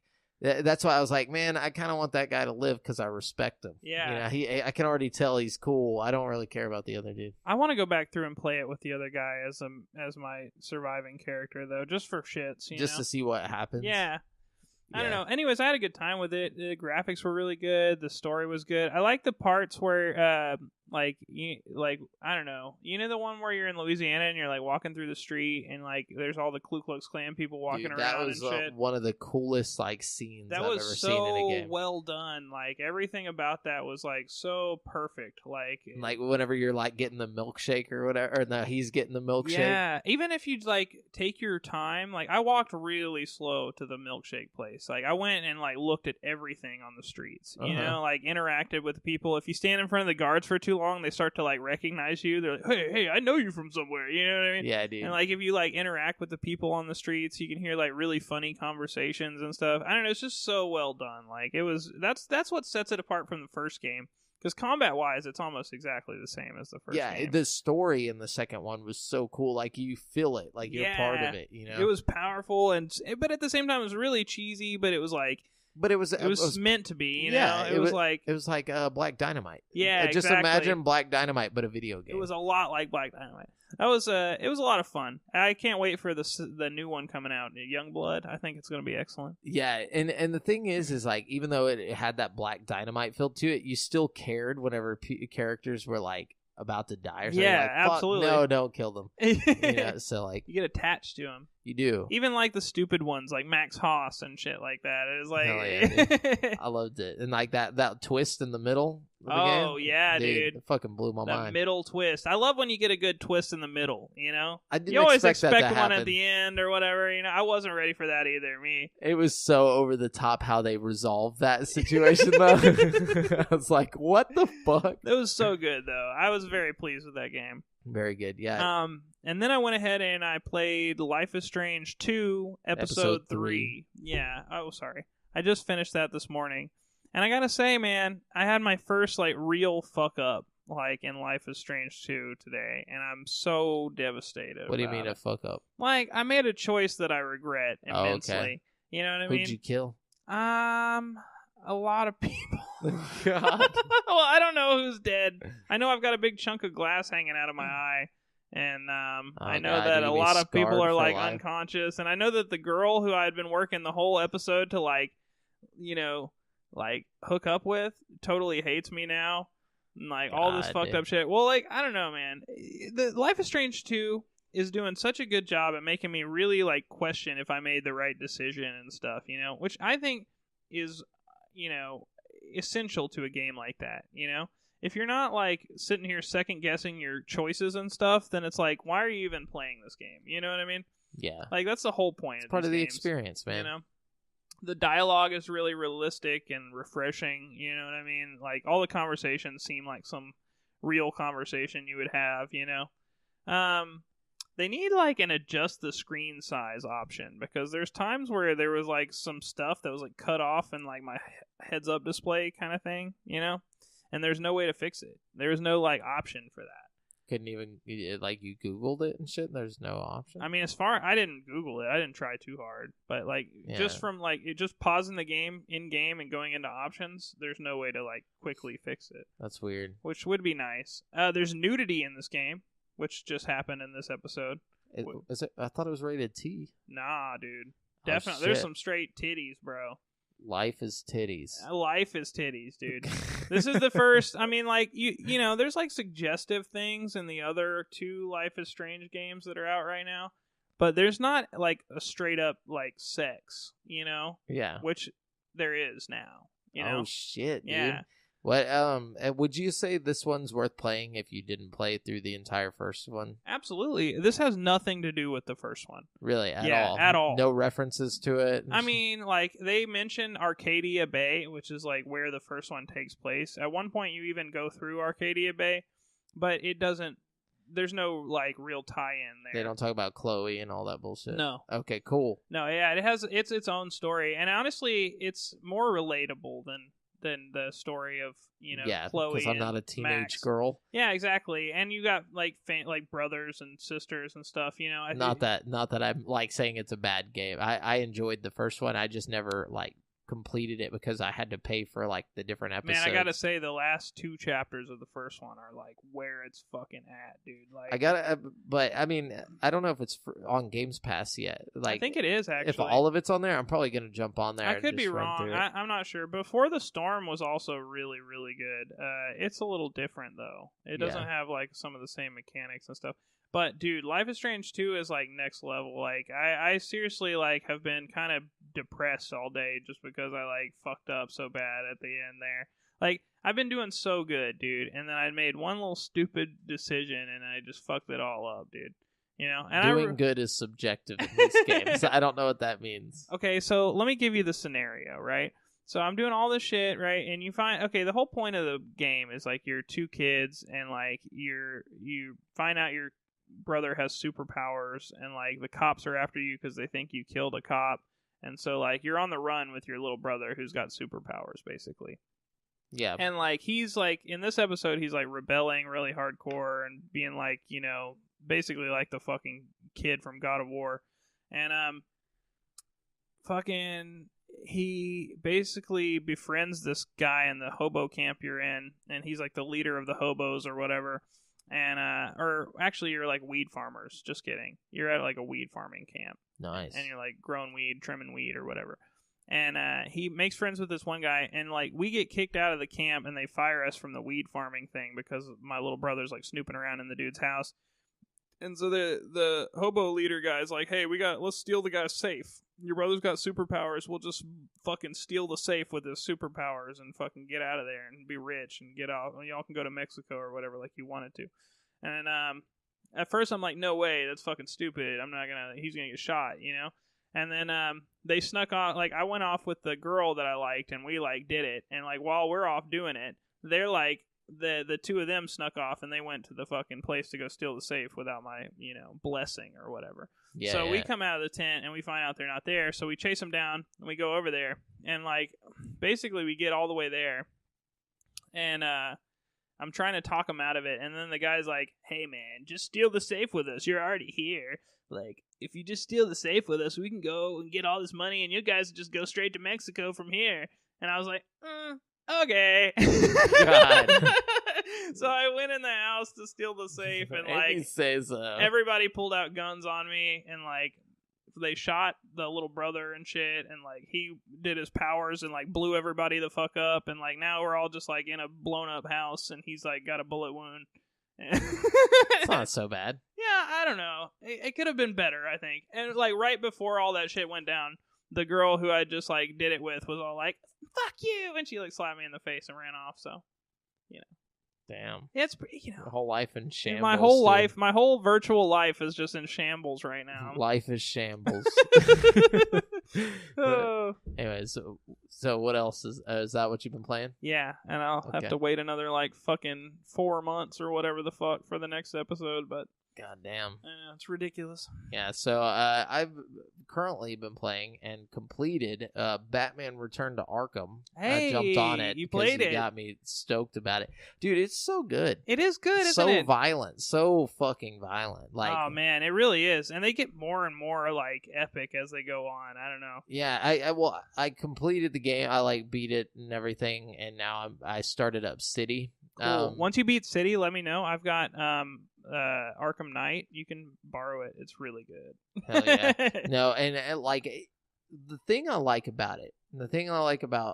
Arkham Asylum is that, and Arkham City, is that it has this like Tim Burton-y feel to it, but it's not the overly cheesy. It's like if you mix the 90s animated series with like a dark Tim Burton film. Yeah. it's like really dark, and with a little dash of like the modern like Dark Knight thing going on. You know what I mean? Yeah. Well, the cool thing to me is like all the different like references to characters that everybody knows. You know, like Penguin and Scarface and all these like random ones that pop up and ones that you don't usually hear about unless you watch like the 90s animated series. The series. Scarecrow segments were really well done. Those were done. It's fun. It's actually fun and interesting. And then like reading about them and like seeing like, oh, you know, like Killer Croc eats people and like, you know, and she's like, you don't really eat people. And then like he makes a joke about how he shits them out 8 hours later. Like, you know, like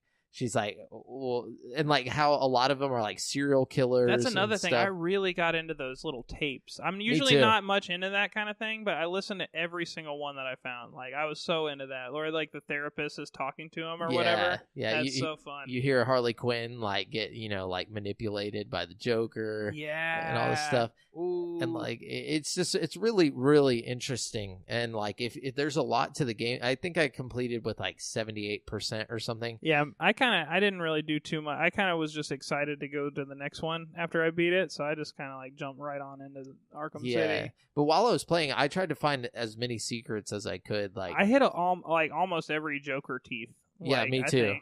Yeah, that's finding all the trophies and wait, the Joker what? You know how like there's the little like sets of teeth just like around on the ground all over the place? Getting all those, definitely did all that. I found as many of the trophies as I could, and then like I liked finding all the little references that like the riddles. The riddles were fun as fuck. The riddles were, dude. And they get better and better. That's one thing that gets better as the games go on. They get more creative with it. You know. Definitely. I loved it. I thought the game was great. I did too. Mark Hamill did a great job for Joker's voice, too. Dude, the voice acting, well, besides Batman, because Batman's just 90s animated Batman. Like, it's literally the same guy. Yeah. But, like, Joker was on point, dude. He was creepy. Like, so things are scary. But he was funny, too. He, like, outacts everybody, too. Like, everybody else is good, you know, but, dude, he killed it. Yeah, it didn't even feel like you were playing a game. It felt like it was like a movie, you know? Like, it was so good. Oh, man.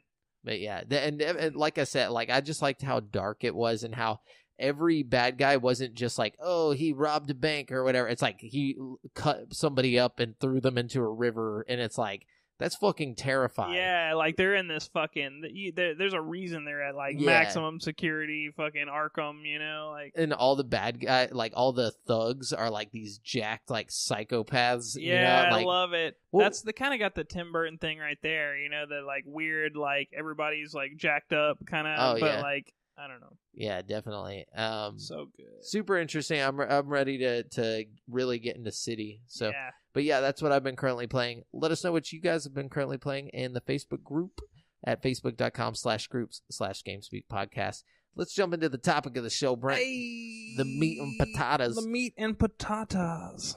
So this week we're doing our favorite Game Boy Advance games. It's a good one. Top 10s. Yeah. Okay, so this is another one I have a lot of favorite games for. So you know.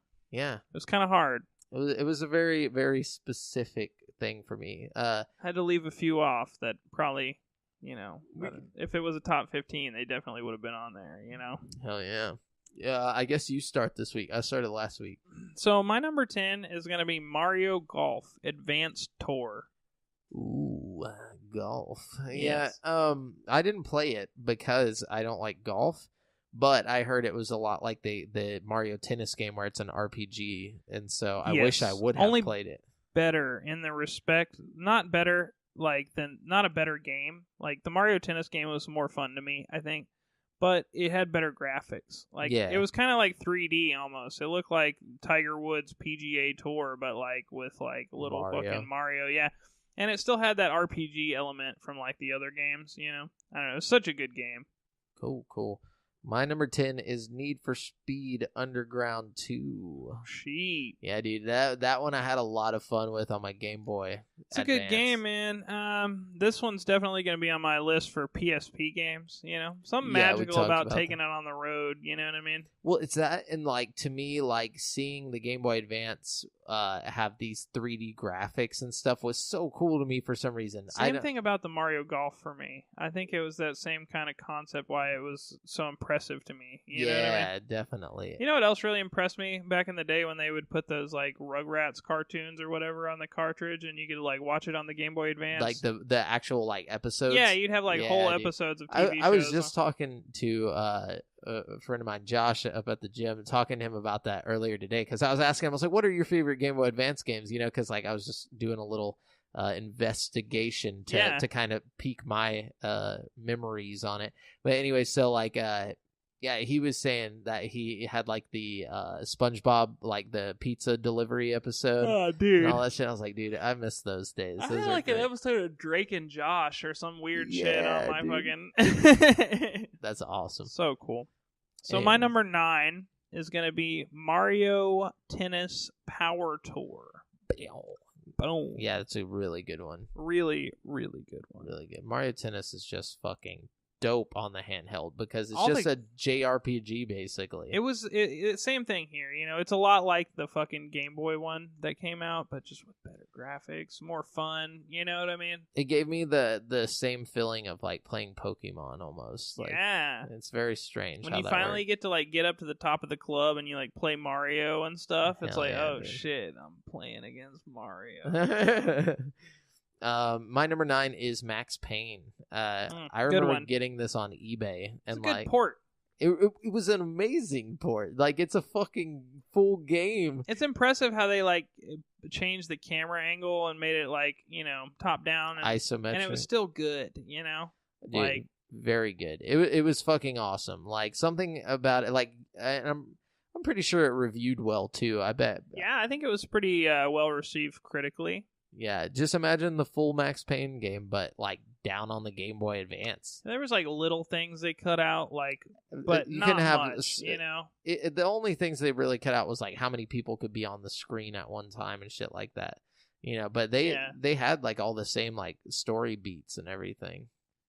As far as I remember. I think some of the levels were like designed a little differently, Yeah. but not much. I mean, it's still like the same aesthetic and stuff. You know what I mean? It was just like still adult rated. Yeah. And Oh on a yeah. Game Boy. Very It's so adult rated.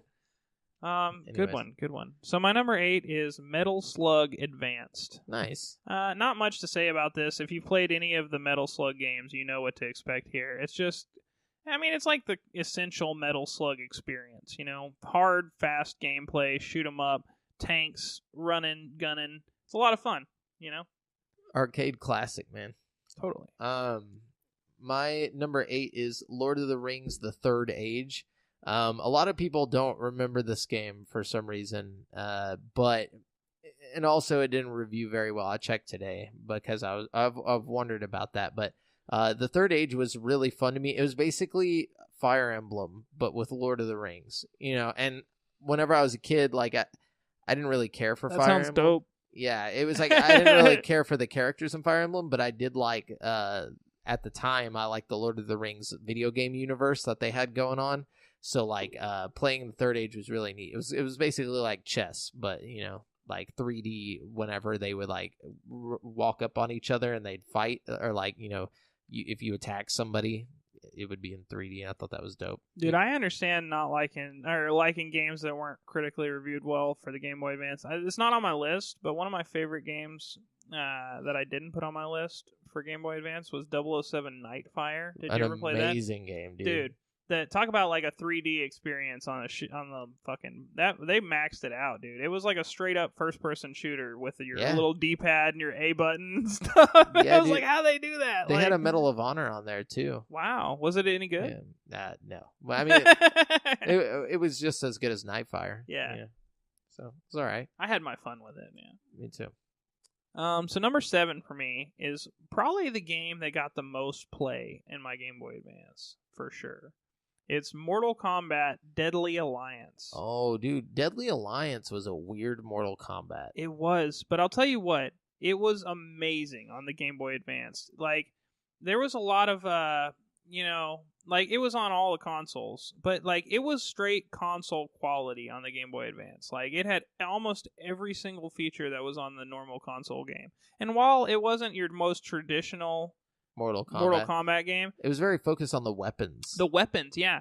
That was one thing I really liked about it. Like, you could be Sub-Zero and, like, you pull out this fucking sword made of ice and, like, stick it into the people and, like, blood pouring out. Yeah, it just very sticking cartoony, out of them. Gushy blood. It was just so much fun. I used to take this with me when I would go, like, hunting with my dad, and I would just be, like, pulling off fatalities and shit while we were, like, sitting there looking for deer. Hell yeah, dude. It is an awesome game. And, like, the crypt was a lot of fun. Like, you'd play the game and you'd earn currency in the game, and then you'd go to the crypt and you could, like, unlock characters by buying these, like, tombstones with your little in-game currency. Nowadays, that's just... Nowadays, it would cause controversy because everybody would be like, oh, they're trying to get people to do loot boxes, you know? Yeah, exactly. But back then, there weren't no loot boxes, and it was a lot of fun. It was. Yeah, I love that game. So, number 7 for me is The Lord of the Rings Return of the King, which was great. This Good is game. The more, like, typical Lord of the Rings universe in the video games at the time, you know, so like it's basically like a hack and slash, but more like a Diablo hack and slash. It was pretty interesting. I remember this one. It was fun. Mm-hmm. You could be the multiple characters, right? Yeah, you could play as like Gandalf or Aragorn and whatnot. Sick. I think it, you know, we talked about on the PS2 episode last week the Return of the King game. Oh, yeah. That was on my list, and, dude, I don't know. I think we were at there was a point when Lord of the Rings was so popular, they just made a bunch of really dope Lord of the Rings games. Because the Peter Jackson movies were coming out at that time. Yeah, exactly. You know? I still remember, like, when the first one came out, and everybody was, like, wanting the next one because of the cliffhanger, you know? Like, I was like, fuck. You know, or maybe it was the second one where it's, like, the big cliffhanger is in it, and, like, I just remember having to wait years... Or not years, but like a year or so before the next one came out. I don't remember how long it was in between those movies, but the games were fucking dope. Yeah, I played the shit out of those, man. Beats Shadow of War, in my opinion. Yeah, me too, actually. I don't know.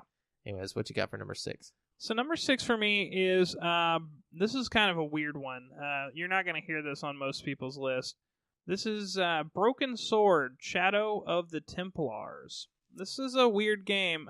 It's a point-and-click adventure game, kind of in the vein of like Monkey Island and stuff like that. That's badass. It's really, really fun on the fucking Game Boy Advance, just because like there weren't a lot of other games like this, you know, in that space. Yeah. And while it's a little hard to like do the whole open or push or, you know, interact with things in that way kind of thing that this game demands of you, it's still really, really cool. And this is the kind of game that's fun on the go because there's so much like length to it and story and stuff, you know.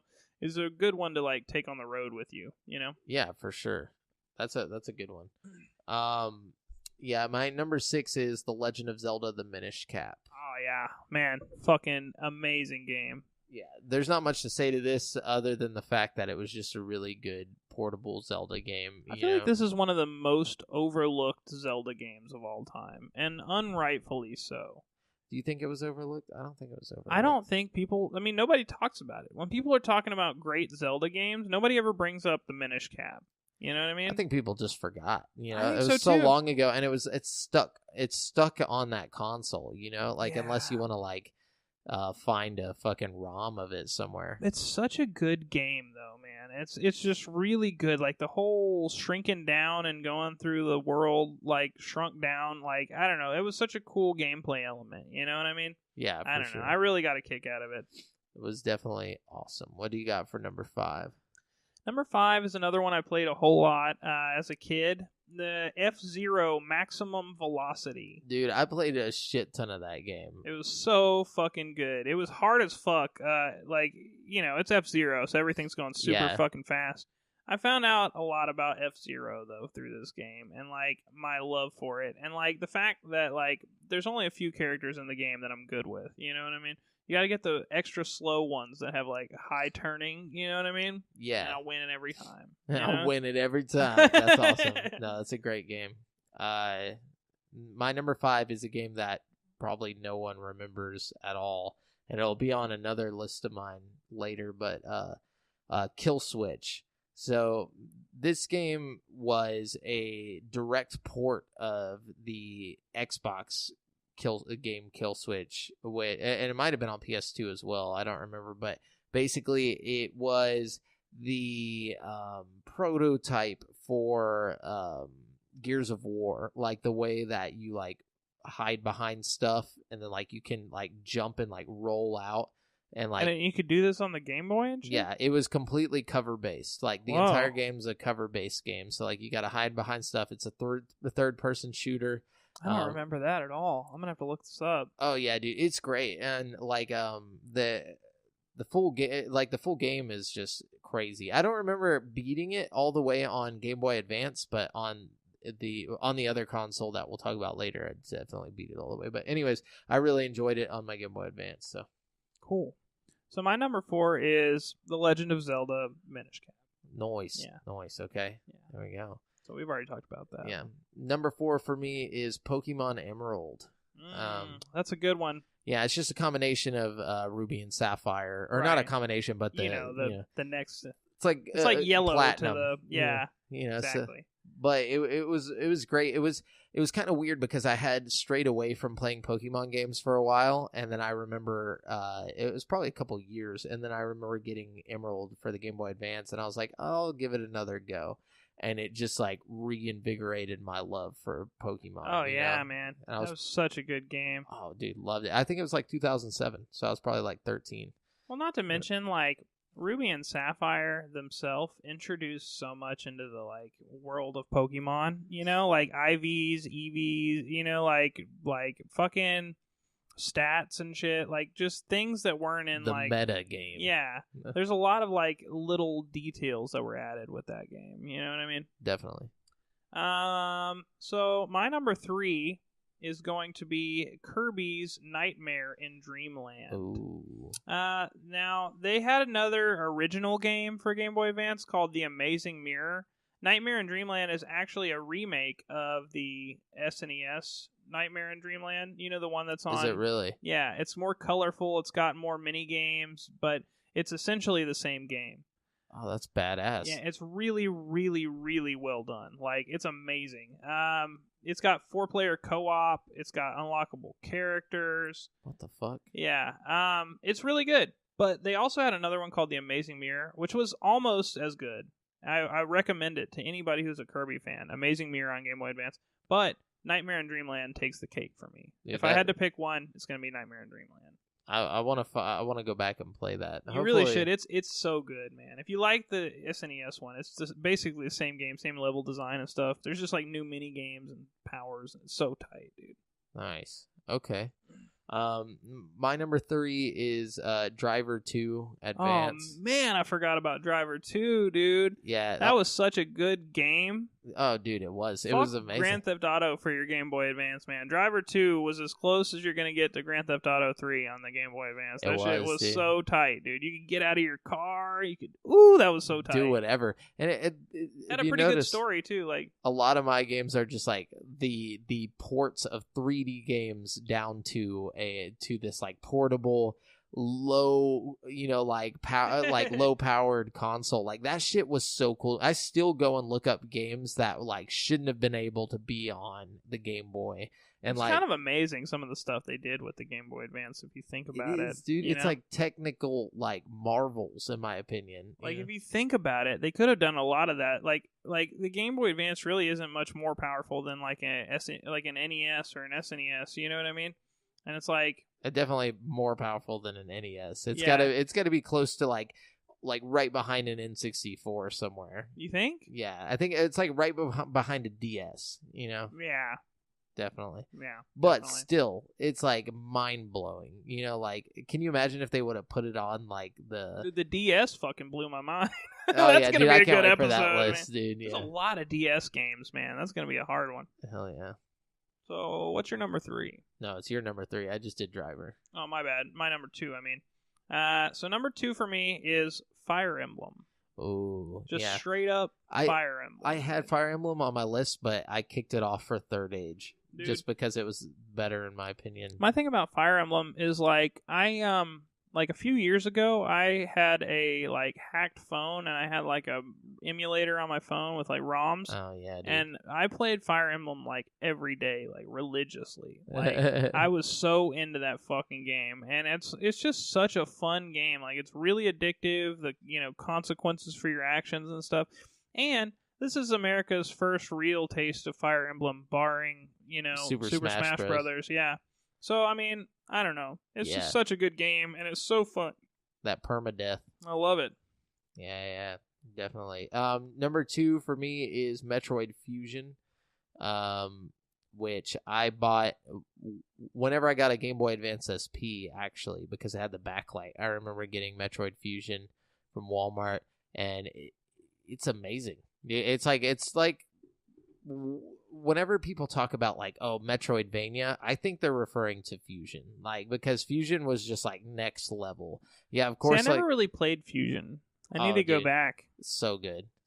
And at the same time, I think it was right around the same time like Prime was coming out for DS. Not for DS, GameCube. for GameCube. And I was like really into Prime, so that got me into wanting to play like the 2D versions. And Prime was sick, dude, for its time. Oh yeah, dude. But anyways, yeah. So if you ever want to play a really good Metroid game, play Fusion. Dude, I think I might have to look that up. Oh, it's golden. Dude. Anyways, so my number 1 is Pokemon Ruby and Sapphire. Nice. I couldn't pick one. I feel like they're both basically the same. Yeah. But they did so much for the Pokemon series that is still implemented in almost every Pokemon game today that I feel like it's definitely notable. And it's definitely one of the most fun games. Probably the most fun game on Game Boy Advance. I mean, I've played, Pokemon Ruby like a million fucking times. You know what I mean? And it was just cool getting the 3rd gen. Having new Pokemon. Yeah, and I was so like against it whenever I was like that age that like I said, I had been away from it. I was like, oh, that's not like Pokemon's getting out of hand, and then it just going and playing and playing the 3rd gen just changed my mind completely. I was like, you know what, they still got it. It's just I'm getting older, Yeah, and definitely. I'm like afraid of change for like my love of Pokemon. But I'm past that now. I'm ready too. I'm ready for Sword and Shield. Give dude. me fucking Gen 8, dude. Yeah, dude. That's like that's part of becoming an adult is accepting the younger new generations of Pokemon. Part of growing up. Yeah, dude. I guess this is growing. No, okay. Number 1 for me is Final Fantasy IV, which follows like interesting some characters, some Cecil and some other characters, but 4 specifically because I have really fond memories with my Game Boy Advance Micro. I had a Micro too. Dude, I love that thing. These things are worth so much money right now. now. I wish I still had it. I sold it to a pawn shop like a dumbass. Fool! I know. I used to have that thing in my pocket like all the time, dude. It's so tiny. Dude, I had mine in my pocket. I'm pretty sure, I don't know who broke it. I don't want to say any names. I don't want to blame anybody, but I had it in my closet, and I went in there. And I didn't think about this till today whenever I was like just recollecting on my, past days. But like I put it in my closet on the top like shelf thing. And then I came back and the screen was busted.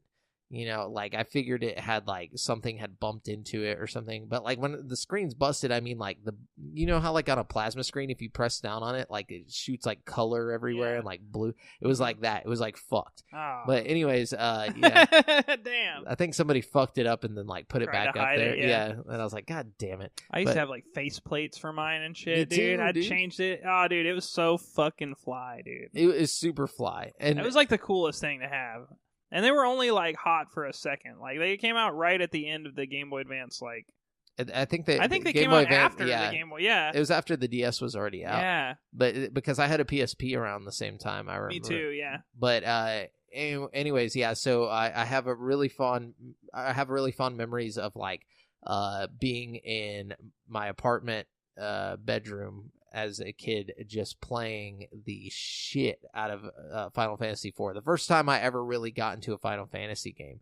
And I played it all the way through to the end, like almost nonstop. I would like go to school and I would like bust it out like when I was supposed to be paying attention. And like I remember almost getting in trouble dude. like 4 times. Like, that's why I got one, is so I could play it at school Hell without yeah, getting dude. in trouble, dude. It was perfect to like hide under the desk.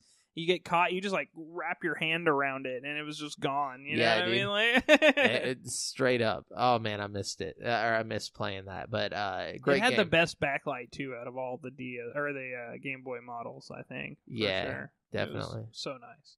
And it's like Final Fantasy shit. I wish I could remember the story and whatnot, but I just remember the experience that I had with it. I just remember I put like so many hours into it. I had so much fun, and it just made me like really respect the Game Boy Advance for what it was, you know? Yeah. They put a lot of the good early Final Fantasy games on Game Boy Advance. They did 1 and 2 as like a package deal for like, it was like one game. Yeah, and then they did 6 on the DS. I mean, on the Advance, I think. But see, I think 4 was like redone for the Advance. I think it was called Final Fantasy 4 Advance, or something like that. I'm pretty sure. But anyways, yeah, that's it for our top 10. Wait, hang on. I got a couple honorable mentions. I'm sorry. No, I was gonna jump into that. I was gonna say, okay, yeah, cool, yeah. I got some honorables as well. Yeah. Let's do that real quick. Yeah, let me hear your honorable mentions real quick, bro. Okay, so my honorable mentions: Spider-Man 2. Which was definitely really worth a cool. mention. Yeah, it was like there were certain parts of it that were 3D, even though it was just a bunch of empty space, like in buildings. It was so cool. It was at the time it was like fuck. Yeah, but and then Tony Hawk Pro Skater 3. Dude, Tony Hawk Pro Skater 2 through 4. Yeah, basically all of of Tony the ones Hawks that were on Advance were tight, dude. Super tight. And then Star Wars Episode 2: Attack of the Clones, which got bad reviews. It was quite short, but it was one of those games that I beat in like 2 days, and I felt really great about it. Like, it's one of those things where you're like, yeah, I fucking beat that game. It was tough to beat Game Boy games, you know, because like they usually the save states sucked, or like, you know, like the games were just super hard, you know. So like beating a Game Boy Advance game that wasn't like an RPG was kind of rare, you know. Especially those like beat 'em up ones, man. I used to have this one game I played all the time. X-Men. Was that Rain? It wasn't Mutant Academy. It's something. It was. I know what you're talking about. On the Game Boy Advance or Game Boy? It was Game Boy Advance. Yeah, it's X-Men Reign of something. I remember that game. I can't remember either, but it was such a fun game, dude. I played the fuck out of that, and you could be like all kinds of like all the different X-Men, and like I don't know, it was so fun.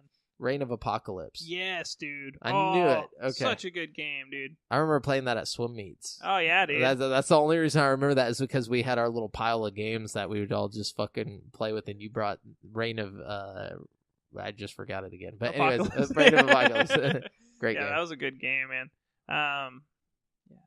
Yeah. So, what's your honorable mentions? So my honorable mentions are Mario and Luigi Superstar Saga. I never played them. Always wanted to, though. Good one, man. If you're a fan of like Paper Mario or Mario RPG, this is the same kind of thing. It's really fun.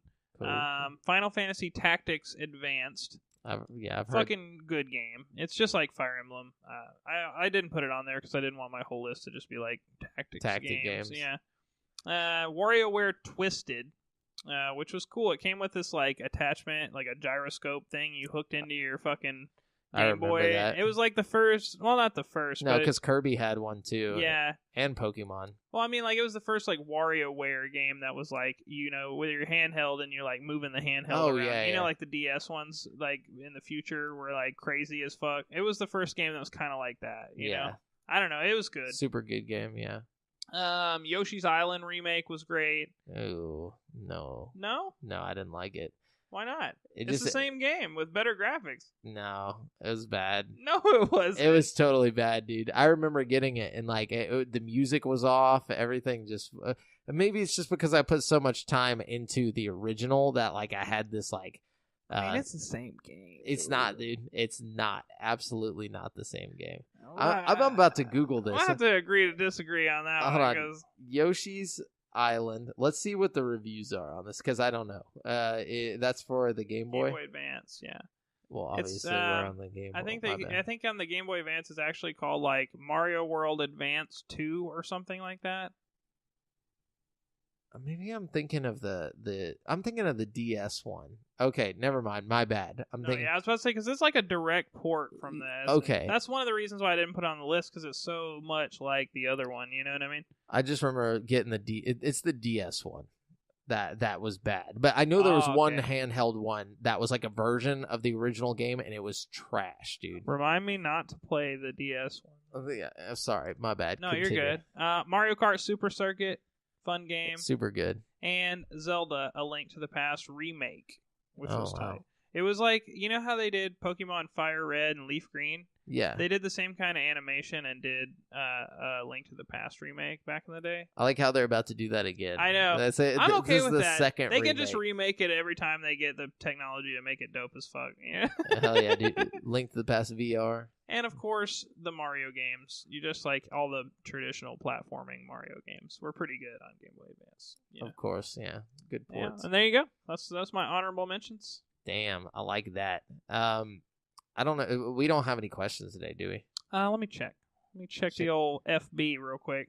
But yeah, guys, let us know your favorite Game Boy Advance games on the Facebook group or like on Instagram. Leave us some comments on YouTube, wherever you want. That way we can see it. We'll respond with what we think about your list. Philip says, "Can I bum $1?" Man, I ain't got no dollar. Can we bum $1? Can we bum your dollar for our Patreon? I was going to say, bum us $1 for the Patreon. Patreon.com/createforsanity. That's where you can leave your dollars. Yes. Anyways, yeah. So there you go. You're the people's champ, I guess, by default. Damn. So there you go. I like that. So there's $1 for you, maybe, if you get a shirt. It's almost as good as $1. Yeah. Yeah. Oh, by the way, Sarah Brock posted a picture of her with her people's champ shirt. Looking fly as fuck. It looks dope. I kind of wish I had that shirt. Yeah, me too. I really like it. Anyways, so yeah, let's wrap up the show with This Week in Gaming History, Brent. All right. So I got a couple of them this week for you. I went all out this week. I just got a bunch of them. So we're going to do this, okay? Okay. May 16th, 2002, PS2 in Japan. What happened? What happened, or what game? What game came out? Okay. What type of game? You probably won't guess it. It's online MMO, which is weird for PS2. It's a Phantasy Star. The word fantasy is in it. Final Fantasy Online, or which one was on? It's a numbered 13? One. It is online. Or 14? I got lower. Really? Lower. 12? Lower. 10? Higher. 11? I don't know anything about these new Final Fantasies. It's not new. It's 2002. Yeah, but I mean like new, like past 10, basically. Yeah, I don't know anything past that. I didn't even play 15. No, yeah, this was actually one of the last active servers. Actually, I think it was the last active server on the PS2. Nice. Yeah. Cool. So there you go. Anyways, May 11th through the 13th, 2004. This is an event. Through the 13th, 2004. Mm-hmm. What do you mean an event? Like it's an event. Like something came out, or something happened that happens annually. E3? Yes. Okay. The 10th annual E3 took place in LA, California. Okay. It's weird that they used to do it so early in the year, you know? Yeah, it is weird. Very strange. May 14th, 2009, for Windows. Can you guess it? What kind of game is it? It's a shooter with zombies involved. And it came out on Came Windows. out to PC first, yeah. When you say Windows, do you mean Steam? Like, what do you mean by that? I mean Windows. Like, it's just a PC game? It was a PC game. Was it Left 4 Dead? No. But Left 4 Dead came to, like, all consoles right off. No, it only came to Xbox. Did it? Yeah. Oh. That was, I'm pretty sure. The first one, I think, was PC only on this one, and then the second one, I have it on my PlayStation 4. So the sequel came to consoles on this one, but I think the first one was just... And it has zombies in it. It has zombies. There's a VR game with this title. That's... Is it... I don't know. What is it? Killing Floor. Yeah, I would have never guessed that. It came out in 2009? Yes. Okay. All right. What's the next? Last one, May 18th, 2009 for the Wii. What kind of game is it? It's like a boxing game. Is it Punch-Out? Yes. Wii. It's the Wii version of Punch-Out, which actually got pretty good reviews, I think. Yeah, it got really good reviews, and it was really popular. I remember even, like, my girlfriend at the time, her parents bought it, like, because they just wanted to play Punch-Out. Cool. I was like, what the fuck? Yeah. All right, there you go. That's all I got for you there. Well, guys, remember you've been listening to GameSpeak Podcast, courtesy of CreateForSanity.com. The show posts for free every Wednesday on all podcast directories. Be sure to submit any questions you want read on the show to the GameSpeak Podcast Facebook group. Check out our video content on YouTube. All you have to do is search Create for Sanity. It's all one word. And if you want to stay up to date with your boys, you can find me on the Twitter at the handle Aljafar Jamel and Brent at Brent has one. That's the number 1. And check out the GameSpeak Podcast Instagram